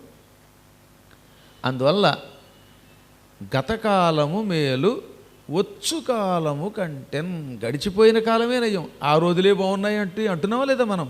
రాబోయే కాలం కంటే గడిచిపోయిన రోజులు బాగున్నాయి. ఏం పడ్డామో తెలియదు. హాయిగా చిన్నప్పుడు బయట పడుకునేవాళ్ళం అండి. వేసవికాలం వస్తే బయట మంచం వేసుకు పడుకున్నాం. ఇప్పుడు వేసవికాలం కాదు కదా, ఏ కాలంలోనూ సాయంత్రం 5 దాటితే బయట ఉండండి, అన్నీ దోమలు కూడాలే. ఎక్కడో దోమలు కూడా ఒకటి ఉండేది పూర్వం, ఇప్పుడు ఎక్కడ చూసినా దోమలు దోమలు దోమలు కుట్టి చంపేస్తున్నాయి లేదా. ఇంటికి మెషలు పెట్టుకోవడం, ఆ మెస్సుల్లోంచి కూడా వచ్చి దోమలు కిస్సిచ్చిపోతున్నాయి. వాటిని చంపడానికి రోజు హుషు హుషు అంటూ రకరకాల ఆలౌట్లు పెట్టుకోలేక తెచ్చిపోతున్నాం. హాయిగా పూర్వం ఏదైనా తింటే అరిగేది, ఇప్పుడు ఏమిటి? మామిడి పళ్ళు విషం, నూనె విషం, నా గొంతు పోయింది డాల్డా దెబ్బకి. చచ్చానా లేదా? ఎప్పటికి 10 రోజుల నుంచి ఎంత పెద్ద పెట్టాను. నెయ్యి అని అంటగట్టిన డాల్డా నా కొంప ఉంచిందా లేదా, దొంప తెచ్చిందా లేదా? ఏ పదార్థం తిందామన్నా భయమేనండి. నూనె కొవ్వులోంచి తీస్తట. ఇది ఈ మధ్యన ఇంకో దరిద్రం, హోటళ్లలో మిగిలిపోయిన వ్యర్థ పదార్థముల నుంచి ఆయిల్ తయారు చేసి సీసాలో పోసి అమ్మేస్తున్నారు బ్రాండ్ పెట్టి. ఇప్పుడు ఆయిల్ కొనుక్కోవాలంటే భయం. అది ఏ దరిద్రుడు ఉమ్మేడో తెలియదు. అందులో వీళ్ళ దుంపలు తెగ ఆ పక్కన ఉన్నటువంటి వాళ్ళు తుమ్మి చీది నానా చెత్త పెడతారే ఆ టోపీగాళ్ళు, వాళ్ళు తినిపారేసినటువంటి వ్యర్థ పదార్థాల్లోంచి నూనె తయారు చేస్తే ఆ నూనె కొనుక్కుని ఏకాదశి పూట మీరు అందులో బఠానీలో పల్లీలో లేకపోతే అవేవో శనగలో వేయించుకుని ప్రసాదంగా దేవుడికి పెట్టి ఏం తినగలుగుతామండి? ఇంక ఎలా బతుకుతామండి బాబు? అందుకనే పోతే బాగుండనిపిస్తుంది చివరికి. గతకాలము మేలు వచ్చు కాలము కంటే. ఏది నమ్మలేం, నూనె నమ్మలేం, బియ్యం నమ్మలేం, మనుష్యుల్ని నమ్మలేం, ఇచ్చే 500 నోటును కూడా నమ్మలేం. అవి కొత్తవి తయారయ్యాయి ఈ మధ్యనే. ఆ మధ్యన ఒక ఆవిడ పట్టుకొచ్చి కట్టిచ్చిందిట ఓ పండితుడికి. నయ్యం ప్రవచన మండపానికి ఇవ్వలేదు. ఈ కట్ట పట్టుకెడితే బ్యాంకులో పట్టుకెడితే నకిలీ నోట్లు అన్నారు. ఇప్పుడు ఈ పుచ్చుకెళ్ళిన ఆయన పట్టుకున్నారు. నాకేం తెలుసండి బాబు, నువ్వు దొంగ నోట్లు వేస్తున్నావు అండం. పైగా పాప ఆయన పురాణం చెప్పుకునేవాడు. చూస్తూ చూస్తూ నాబోటివాడు ఏం దొంగ నోట్లు వేస్తాడు చెప్పండి, కర్మ కాకపోతే. పాపం ఇచ్చినవాడు కూడా కావాలని ఇవ్వకపోవచ్చు, ఆవిడ కర్మకాలకి ఆవిడ ఎవరు ఇచ్చారో. ఈ కట్ట దొంగ నోట్లని తెలిసి చివరికి ఆ బ్యాంక్ వాళ్ళు మంచివాళ్ళు కనుక చింపి అవతల పారేశారు. లేకపోతే ఇది పెద్ద కేసు, ఇది దుంపల దగ్గర ఎవడన్నా 500 కట్టలు ఇస్తానంటే భయం వేస్తుంది ఈ మధ్య నాకు. కోర్స్ మీరు కట్టిచ్చినా సరే నాకు ఇక్కడ శిష్యురాలు ఉంది, నేను ఫోన్ చేస్తే ఏడాదికి ఒకసారైనా పలుకుతుందిలేండి, కనీసం ఏడాదికి ఒకసారైనా ఈ కట్టను పరిశీలించుకుని మీరు నాకు కట్టించినా నాకేం భయం లేదు, పరిశీలించుకున్న తర్వాత అప్పుడు బ్యాంకుకి తీసుకెడతాను అనుకోండి. గోవిందా. ఇన్ని రకాల బాధలు పడలేక బాధపడుతున్నాం. అందువల్ల ఏమన్నారు మన వాళ్ళు, గతకాలము మేలు వచ్చు కాలము కంటే. ఈ విషయం వాడికి తెలియదు. కొడుకుతో సుఖాలు అనుభవించవచ్చు అనుకుంది పాపం. కొడుకు రాజు అయితే నేను రాజమాతను అనుకుంది పాపం. రాజమాత, బోడిమాత కాదు. వాడు రాజు ఏమిటి, వీడు రాజమాత ఏమిటి. ఆ విధంగా మీరు పొండనగానే ఈ అంగుడు వెళ్ళి తపస్సు చేసుకుని హాయిగా వైకుంఠానికి వెళ్ళిపోయాడు ఆ పుణ్యాత్ముడు. ఆయన తన ముక్తి తాను చూసుకున్నాడు. సునీత మంత్రుడిని పిలిచింది, వీడిని రాజుని చెయ్యండి అనగా వాళ్ళన్నారు, అమ్మా నీ కుమారుడు చదువుకున్న రోజుల్లోనే ఎంతోమందిని చంపాడు, వాడు రాజు అయితే ఎంతమందికి ప్రమాదం తెచ్చిపెడతాడో మా మాట విను అంటే వినిపించుకోలేదు. చివరికి మునులు కూడా రాజు లేని రాజ్యం ప్రమాదం, ఎవడో ఒకడంటూ అసలంటూ రాజుగా ఉండనివ్వండి చూద్దాం, పైగా వీడంటే దొంగలకి భయం కదా, వీడు పాపాత్ముడైనా దొంగల్ని మాత్రం శిక్షిస్తాడు, వీడు పరాక్రమవంతుడు అని మునులు కూడా సునీత పక్షం వహించారు. చివరికి వేణుడు రాజయ్యాడు. ఇక వేణుడు రాజవడంతో ఏమన్నాడు తెలుసా, నా యష్టవ్యం నా హోతవ్యం నా దాతవ్యం విప్రాహ అన్నాడు. ఈ శ్లోకం భాగవతంలో కూడా వ్యాసుడు రాశాడు, పద్మపురాణంలో కూడా అదే శ్లోకం ఉంటుంది.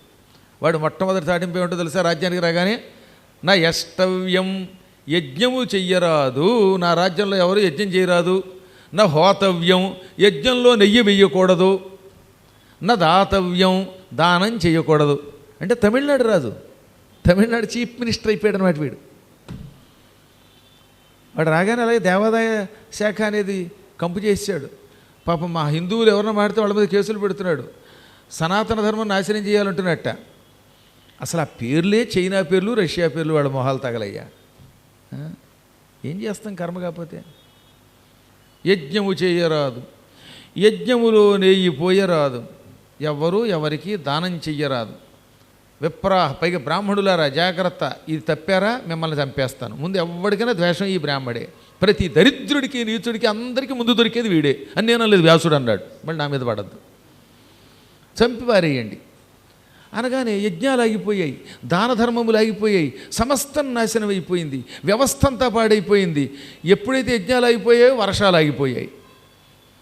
ఓ పక్కన అడవిలో దొంగలు విజృంభించారు, ఓ దొంగలు దోచుకుంటున్నారు, వీడు దోచుకుంటున్నాడు. ఈ దుర్మార్గుడి బాధ, అటు దొంగల బాధ, అడవికి ఎడితే దొంగల బాధ, నగరంలో ఉంటే రాజబాధ. దాంతో అందరూ మునులు వీడికి బుద్ధి చెబుదామని ఒక రోజున వచ్చారు. ముందు రాగానే నీకు శుభం కలుగ్గా కానీ దీవించి, ఆ తర్వాత వాడు కూర్చోమండవు, అందుకని నిలబడే మాట్లాడారు పాపం. అంతమంది మహర్షులు, వశిష్ఠుడి లాంటి విశిష్టులు వస్తే కనీసం కూర్చోమని ఆసనం కూడా ఇవ్వలేదండి ఆ పాపాత్ముడు, నిలబెట్టి మాట్లాడాడు. అయినా వాళ్ళు కోపాన్ని అణుచుకుని, నాయన రాజు అంటే విష్ణు స్వరూపుడురా, విష్ణువంశి లేకపోతే రాజు కాడురా, నీ కాలం వచ్చాక మీ నాన్న కాలంలో శాసనాలన్నీ రద్దయిపోయాయి, యజ్ఞాలు లేక వర్షాలు ఆగిపోయాయి, నువ్వు చేసే పాపాల వల్ల ప్రజలు హడిలిపోతున్నారు, ఎక్కడైనా బాగుపడు, యజ్ఞాలు జరగనియ్యి, ప్రజల మీద పన్నులు తగ్గించు, సక్రమంగా పాలించు అని చెబితే మూర్ఖులారా అన్నాడు వాడు వాళ్ళని. ఏది వశిష్ఠుడి లాంటి వాళ్ళందరినీ మూర్ఖులారా. కర్మ మహానుభావులైన పండితుల్ని నువ్వు మూర్ఖుడివి, నేను బాయ్కట్ చేస్తాను అంటారు కొందరు. కర్మ. అలాగే వాడు ఏమన్నాడు, మీ పండితుల్ని నేను నిషేధిస్తున్నాను, మీకు చదువు లేదు, కనపడని విష్ణువు కంటే కనిపిస్తున్న రాజే విష్ణువు అని మీకు తెలియదా? మీరే అన్నారుగా రాజంటే విష్ణువంశ సంభూతుడని, నా విష్ణు పృథివీపతి అని వేదం చెబుతోంది. వేదములో అవిష్ణు అంటే విష్ణువు కానివాడు, నా పృథివీపతి రాజుగాడు అంటే ఎవడన్నా రాజు అవ్వాలంటే అతనిలో కొంత విష్ణువు యొక్క అంశ చేరుతుంది, ఆ వైష్ణవ అంశ ప్రభావం వల్లే ఎవడైనా పదవి పొందుతాడు. ఇది వేదవాక్యం. కాబట్టి నేనే విష్ణువుని. ఏమంటే విష్ణువు యొక్క శక్తి చేరుతుందన్నారు కానీ భగవంతుడు ఈ పాపాత్ములో కూర్చుంటాడని ఎక్కడ? అయితేనే నేనే విష్ణువుని, యజ్ఞంలో వేసే నెయ్యి నాకివ్వండి, నా కడుపులో పోసుకుంటాను డాల్డా లేకుండా. ఆ యజ్ఞం కోసం ఇచ్చే డబ్బులు నాకివ్వండి, నేను నగలు చేయించుకుంటాను. అలాగే ఇప్పుడు వీడు ఏమంటున్నాడు, నన్నే పూజించండి, నన్నే సేవించండి, అభిషేకాలు నాకే చెయ్యండి, ఆహారాలు నాకే ఇవ్వండి, నేను మిమ్మల్ని రక్షిస్తానని. కానీ మళ్ళీ చెప్పారు వాళ్ళు, వినలేదు వాడు. దాంతో వాళ్ళకి మండిపోయింది. వెంటనే వాళ్ళు ఏం చేశారు, హుమ్ అన్నారు. ఒక్క మాట హుమ్ అనడంతో డామ్మ చచ్చిపోయాడు వాడు. ఆన్ ది స్పాట్ తెచ్చాడు. మళ్ళీ వాడిని చంపడానికి కత్తి లేదు, ఆయుధం లేదు, హుంకారంతో చంపేశారు. నల్లగా వాడి శరీరం మాడిపడిపోయి చచ్చిపోయాడు. అసలే వాడు వాళ్ళ అమ్మ ప్రభావం, మృత్యుదేవత ప్రభావంతో పుట్టినప్పుడే కొంచెం నీలవర్ణంతో పుట్టాడు అనుకోండి మహానుభావుడు, నీలాంజన సమభాసుడు. ఇప్పుడు పూర్తిగా నల్లగా మాడి చచ్చాడు. వీడు సావుగానే ఏమైపోయింది, ఉన్న రాజు కూడా లేకపోవడం వల్ల దొంగలు నగరం మీదకే దండయాత్రకు వచ్చేశారు. మొత్తం దొంగలంతా వచ్చి పడ్డారు. అప్పుడు మళ్ళీ మునులు వాడి శరీరాన్ని చిలకడం మొదలెట్టారు. ఈ శవాన్ని జాగ్రత్తగా రక్షించి, ఎంత పాపాత్ముడైనా వీడు అంగరాజు కొడుకు, వీడి శరీరము నుంచి కొత్త వ్యక్తుల్ని సృష్టించి వాడిని పరిపాలకుల్ని చేద్దాం అనుకుని ఒక చిన్ని కవ్వం పట్టుకొచ్చారట, బుల్లి కవ్వం, ఇనప కవ్వం. ఎడమ చేతి మీద పెట్టి భుజాన్ని అందులో కవ్వం దింపి దానికి తాడుగట్టి ఋషులు గిర్రని తిప్పారు. వాళ్ళ దగ్గర అలాంటి ఒక గొప్ప విజ్ఞానం ఉన్నది. శరీరాన్ని మధించి అందులోంచి ప్రాణుల్ని సృష్టించే శక్తి ఉన్న ఋషులు వాళ్ళు. అదో రకమైన బయోకెమిస్ట్రీ అనుకోండి. శరీరం చిలికితే ఆ ఎడమ చేతిలోంచి, ఎడమ భుజంలోంచి నల్లని వాడు, పొట్టిగా ఉన్నవాడు, ఎంతలావు కనుబొమ్మలు కలిగిన వాడు, విచిత్రమైన జుట్టు కలిగిన వాడు ఒకడు తయారయ్యాడు. వాడు పుట్టగానే ఏడుపు మొహంతో కిం కర్తవ్యం, నా పని ఏమిటి అన్నాడు. కర్తవ్యము అంటే చేయదగినది, కృతము అంటే చేయుట, కర్తవ్యము అంటే చేయదగినది. కిం కర్తవ్యం అంటే నేను చేయదగిన పని ఏమిటి, నన్ను ఏం చేయమంటారని అడిగితే, ఒరే నువ్వు భీకరాకారుడు, నిన్ను చూస్తే అందరూ అడిలిపోతారు, అందువల్ల నువ్వు ఏడుపు గొంతుకుతో మాట్లాడకు, కూర్చో అని నిషీద, మారు మాట్లాడకుండా ఏడవకుండా కూర్చో అన్నారు. కన్నడలో చెప్పాలంటే సొమ్మనీరు. వెంటనే వాడు కూర్చున్నాడు. వాడిని తీసుకెళ్ళి అడవిలో కూర్చోబెట్టారు. నిషీద అన్నారు కనుక ఆ జాతి నిషాద జాతి అయిపోయింది. ఆ రకంగా నిషాదులు పుట్టుకొచ్చారు. ఈసారి కుడి భుజం చిలికారు. కుడి భుజం నుంచి పుట్టుకొచ్చాడు పరమసుందరాకారుడు, ఆజానుబాహుడు, పొడవైనవాడు, విశాలమైన వక్షస్థలం కలిగినవాడు, మహాసౌందర్యవంతుడు ఒకడు పుట్టుకొచ్చాడు. పృథువు అంటే పొడవైన పెద్దదైన, పృథు శరీరంతో పుట్టాడు కనుక ఆయనకి పృథు చక్రవర్తి అని పేరెట్టారు. అలా పుట్టాడనమాట. విష్ణువు యొక్క అంశతో పృథువు పుట్టుకొచ్చాడు. ఆయన లంబ శరీరుడు, దీర్ఘ శరీరుడు, పొడుగ్గా ఉండేవట. ఆజానుబాహుడు కూడా. జానువులు అంటే ఏమంటే చెప్పాను, మోకాళ్ళు. ఈ చేతులు మీ మోకాళ్ళకి తగిలితే వాళ్ళని ఏమంటారు, ఆజానుబాహువులు. ఎవరైనా నిలబడినప్పుడు వాళ్ళ చేతులు మోకాళ్ళకి తగిలితే ఆజానుబాహువులు అంటారు.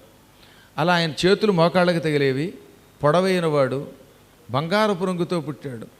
ఆ తర్వాత ఆయన శరీరాన్ని మళ్ళీ తిరిగితే ఈసారి ఒక సుందరి పుట్టుకొచ్చింది. ఊర్జ అని కూడా ఆవిడ పిలుస్తారు. ఆవిడ కళ అని పిలువబడేది. లక్ష్మీదేవి అంశతో పుట్టింది. ఈ విధంగా విష్ణువు యొక్క అంశతో పృథు చక్రవర్తి, లక్ష్మీదేవి అంశతో కళ అనే ఆవిడ పుట్టారు. ఈ ఇద్దరిని దంపతుల్ని చేసి, నాయన నారాయణ స్వరూపుడవు నువ్వు, ఈ సింహాసనం మీద కూర్చొని పరిపాలించు అనగా, ఏమండి మీరు నిజంగా నన్ను నారాయణుడు అంటున్నారు, నేను నారాయణుడే అన్నాడు మళ్ళీ విష్ణువు. అదో మాయ. ఆయన విష్ణువు తన అంశతో కావాలనే అంగరాజు గారి మీద అభిమానంతో పుట్టాడు. ఇక్కడ ఒక విషయం కనిపెట్టాలి. అంగరాజు పరమ విష్ణు భక్తుడు, వైష్ణవోత్తముడు, ఆయన నారాయణ భక్తుడు. ఆయన కర్మయోగం వల్ల ఇటువంటి కొడుకు పుట్టాడు. కానీ నారాయణుడికి వైకుంఠమునకు వెళ్ళిన అంగుడి మీద అభిమానం. అందుకే ఈ చచ్చినాడి శరీరాన్ని చిలికితే తన కళతో, తన 16 కళల్లో ఒక కళతో ఇలా పృథువుగా పుట్టాడు. లక్ష్మీదేవిని పుట్టించాడు. ఇద్దరు దంపతులు అయ్యారు. ఇద్దరిని సింహాసనం మీద కూర్చోబెట్టాక మళ్ళీ వాళ్ళని పరీక్షించడానికి, ఋషులారా మీరు నన్ను నారాయణాంశతో పుట్టాడని విష్ణు అని పొగుడుతున్నారు, అది నిజమేనంటారా లేక కేవలం మీ పనులు నెరవేర్చుకోవడానికి ముఖస్థుతి చేస్తున్నారా అనగానే వెంటనే వాళ్ళు సాష్టాంగపడి, ప్రభు నీ మాయని మా మీద ప్రయోగించకు, మేము బుట్టలో పడిపోతాం. విష్ణువు కాకపోతే ఈ స్ఫురద్రూపం ఉంటుందా, ఈ కిరీటంతో పుట్టడం ఉంటుందా? ఆవిడ లక్ష్మి, నువ్వు విష్ణువే, మేము కనిపెట్టాం, మమ్మల్ని అనుగ్రహించమనగానే మీరు నిస్సందేహంగా నన్ను గుర్తించారు. మీరు గుర్తించిన ప్రజలు విష్ణువని పక్షపాతంతో ఋషులు పృథు చక్రవర్తిని పొగిడారనొచ్చు. కాబట్టి నేను విష్ణువుని అనే విషయం లోకానికి తెలియాలంటే వేదముల చేత ఆ మాట చెప్పించండి అన్నాడు ఆయన. టక్కునప్పుడు ఋగ్వేదం, యజుర్వేదం, సామవేదం, అధర్వణ వేదం 4 రూపములు ధరించి నీవు విష్ణువి, నీవు నారాయణుడివి, ఈవిడ లక్ష్మి, మీ ఇద్దరూ లక్ష్మీనారాయణులు, భూమండలాన్ని కొంతకాలం పరిపాలించి సుభిక్షం చెయ్యండి, కరువు లేకుండా చెయ్యండి, అధర్మాన్ని అణచండి అని ప్రార్థించగానే అప్పుడు ప్రజలందరికీ అర్థమైంది, వేదములు ఎవరిని పెడితే వాళ్ళని స్తుతించవు కదా, కాబట్టి ఈయన నారాయణుడే అనుకుని ఈ వేణుడి కొడుకు కనుక ఆయనకి వైన్యుడు అన్నారు. వైన్యుడు అంటే అర్థం వేనస్య అపత్యం పుమాన్. వేణుడి యొక్క కొడుకు గనక ఆయన్ని వైన్యుడు అన్నారు. ఆ వైన్యుడిని పూజించారు. అందుకే బలిచక్రవర్తి కథలో ఏమనుంటుంది, వైన్యగయ భూకాంతాదులు అర్ధకామాశం పాయగనేర్చిరే మును నిజాశాంతంబులం చూచిరే. ఆ పద్యంలో వైన్యుడు అంటే పృథు చక్రవర్తి అని జ్ఞానం ఉన్నవాడికి తెలిసిపోతుంది. ఆశాపాశముతా కడున్నిడుపు లేదంతంబు రాజేంద్ర వారాసి ప్రవృతమేది నీ వలయ సామ్రాజ్యంబు చేకూడియుల్ గాసిల్చెల్దిరిగాక వైన్యగయ భూకాంతాదులున్ అర్ధకామాశన్ బాయగ నేర్చిరే మును నిజాశాంతంబులం చూచిరే. వామనుడు ఏమంటాడు, ఆశ అనే తాడు చాలా పొడవైనది, ఈ సర్వం సహా సామ్రాజ్యం అంతా వచ్చినా, సప్త సముద్రాలతో పరివేష్టితమైన భూమిని పరిపాలించినా కోరిక తీరదు, ఇంకా ఆశ పెరుగుతూనే ఉంటుంది. అది గ్రహించారు ఎవరు, పృథు చక్రవర్తి, గయుడు మొదలైన రాజులు అని ప్రశంసించాడే. ఈ వైన్యుడు అంటే పృథు చక్రవర్తి అన్నమాట. ఆయన అంత గొప్పవాడు, విష్ణువు వేణుడి నుంచి పుట్టాడు. ఆ తర్వాత ఆయన దొంగల్ని శిక్షించాడు. భూదేవి పాలివ్వకపోతే భూమిని గోవుని చేసి, మనువుని ఏది స్వయంభవ మనువుని దూడని చేసి, ఈ దూడని పక్కన పెట్టి ఆవు నుంచి రకరకాల వంటకాలు, పిండి వంటలు, ధాన్యాలు, సంపదలు పిండాడు. లేకపోతే కొంతకాలం ఏమైపోయిందిట ఈ పాపాత్ముడి వల్ల, వేణుడి కాలంలో భూదేవి సారం దాచుకుని భూమి మీద పంటలు లేకుండా చేసింది. కందులు లేవు, పెసలు లేవు, గోధుమలు లేవు, వరి లేదు, నువ్వులు లేవు, తిండి లేదు, పళ్ళు లేవు, ఏమీ లేవు. ఆ కాలంలో 2 స్వీట్లు అవతల పారేసేవారు కాదు. ఎందుకని అసలు స్వీట్లు లేక వస్తుంటే, అందుకని ఒక్క పూరి కూడా, కూర కూడా పారేయలేదు ఆ రోజుల్లో. పారేయడానికి వెళ్ళలేదు, పారేస్తే కూడా నక్కు తిన్నారు. అంత కరువు కాలంలో అప్పుడు ఆయన భూదేవిని, ఏం భూదేవి సారం ఎందుకు ఇవ్వటం లేదు అని ఆవిడని అదుపులో పెట్టి, భూదేవిని గోవుని చేసి, మనువుని దూడని చేసి, అందరినీ పిలిచి ఎవరికి ఏం కావాలో భూదేవి ఇస్తుంది, పాలు పితికినట్టు పితుక్కోండి అన్నాడు.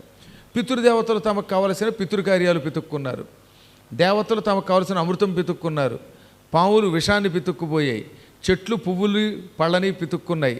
అలాగే ఈయన ఏం చేశాడు, మళ్ళీ ఆ భూదేవి నుంచి వరుసగా నవధాన్యాలు, రకరకాలైన ఆహార పదార్థాలు, పాలు, పెరుగు, నెయ్యి ఇటువంటివన్నీ పితికి మళ్ళీ భూమిని సస్యశ్యామలం చేసి కావలసినటువంటి పదార్థాలు ఇచ్చి కరువు తొలగించి పరిపాలించాడు. ఆ పృథు చక్రవర్తి వంటి రాజు లేడని పెంచుకున్నాడు ఆయన. ఆయన పరిపాలనలో దొంగలు లేరు, అధర్మం లేదు. ఎవరు చూసినా గుమ్మడికాయ అంత బంగారం మినిమం ఒంటి మీద ఉండేదిట. ఒంటి మీద మినిమం గుమ్మడికాయ అంత బంగారం ఉంటే వాడు పేదవాడు. పేదవాడు అంటే కనీసం ఆ మాత్రం బంగారం ఉండాలి. ఇంక ఇలాంటి వాడిని ఏమంటారు అంటే, ఎంత బంగారం ఉండేదో ఆలోచించండి. ఇంట్లో అందరూ హాయిగా బంగారం కుర్చీలో కూర్చున్నారండి. బయట బంగారం కుర్చీ పెడితే ఎవడో ఎత్తుకుపోలేదంటే అందరింట్లో బంగారం ఉంది కనుక. ఇప్పుడు ఈ కుర్చీని కూడా బయట తాళాలు అయిపోతే ఎత్తుకుపోతున్నారు. నా చెప్పులే పట్టుకుపోయారు. సరే, అదో పక్కన పెడితే మొత్తం మీద ఆ కాలం అంత గొప్పది. ఈ పృథు చక్రవర్తి కథ భక్తి శ్రద్ధలతో విన్న వాళ్ళకి శీఘ్రకాలంలో స్వగృహ ప్రాప్తి, మంచి భోజనం లభిస్తాయి. అడవిలో ఉన్న మంచి భోజనం లభిస్తుందన్నారు. ఏమన్నా లేకపోయినా మంచి భోజనం రావాలిగా. సమయమునకు మంచి భోజనం కావాలని కోరుకున్నవాడు చేయొత్తండి. అబ్బో, నేను కూడా చేయొత్తాను. డాల్డా లేకుండా మంచి నేతితో కూడిన భోజనం లభించుగా. కానీ తర్వాత ఎన్నో శుభాలు కలుగుతాయి. ఇప్పుడు ఈ వేణుడు చచ్చినవాడు ఏమయ్యాడో తెలుసుకోవాలిగా. రేపు 2 పూట్ల ప్రవచనం ఉంది, ఆ విషయాన్ని చెబుతారు. సన్నుతి చేయవే మనసా, సన్నుతి చేయవే మనసా, ఆపన్న శరణ్యుని హరిని.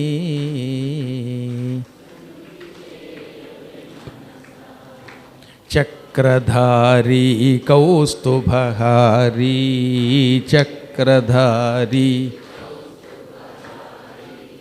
పాపహారి కృష్ణమురారి, పాపహారి కృష్ణమురారి, సన్నుతి చేయవే మనసా, ఆపన్న శరణ్యుని హరిని.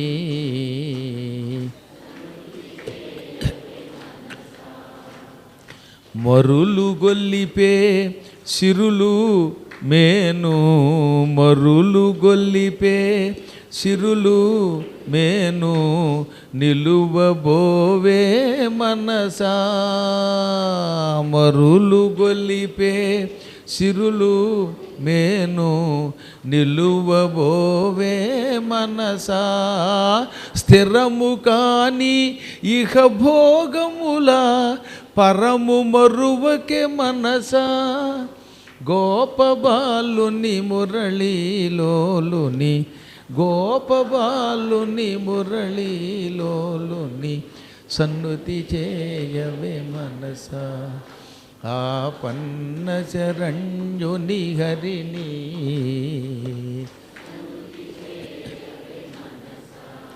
చక్రధారి కౌస్తుభహారి, చక్రధారి కౌస్తుభహారి, పాపహారి కృష్ణమురారి, పాపహారి కృష్ణమురారి, సన్నుతి చేయవే మనసా.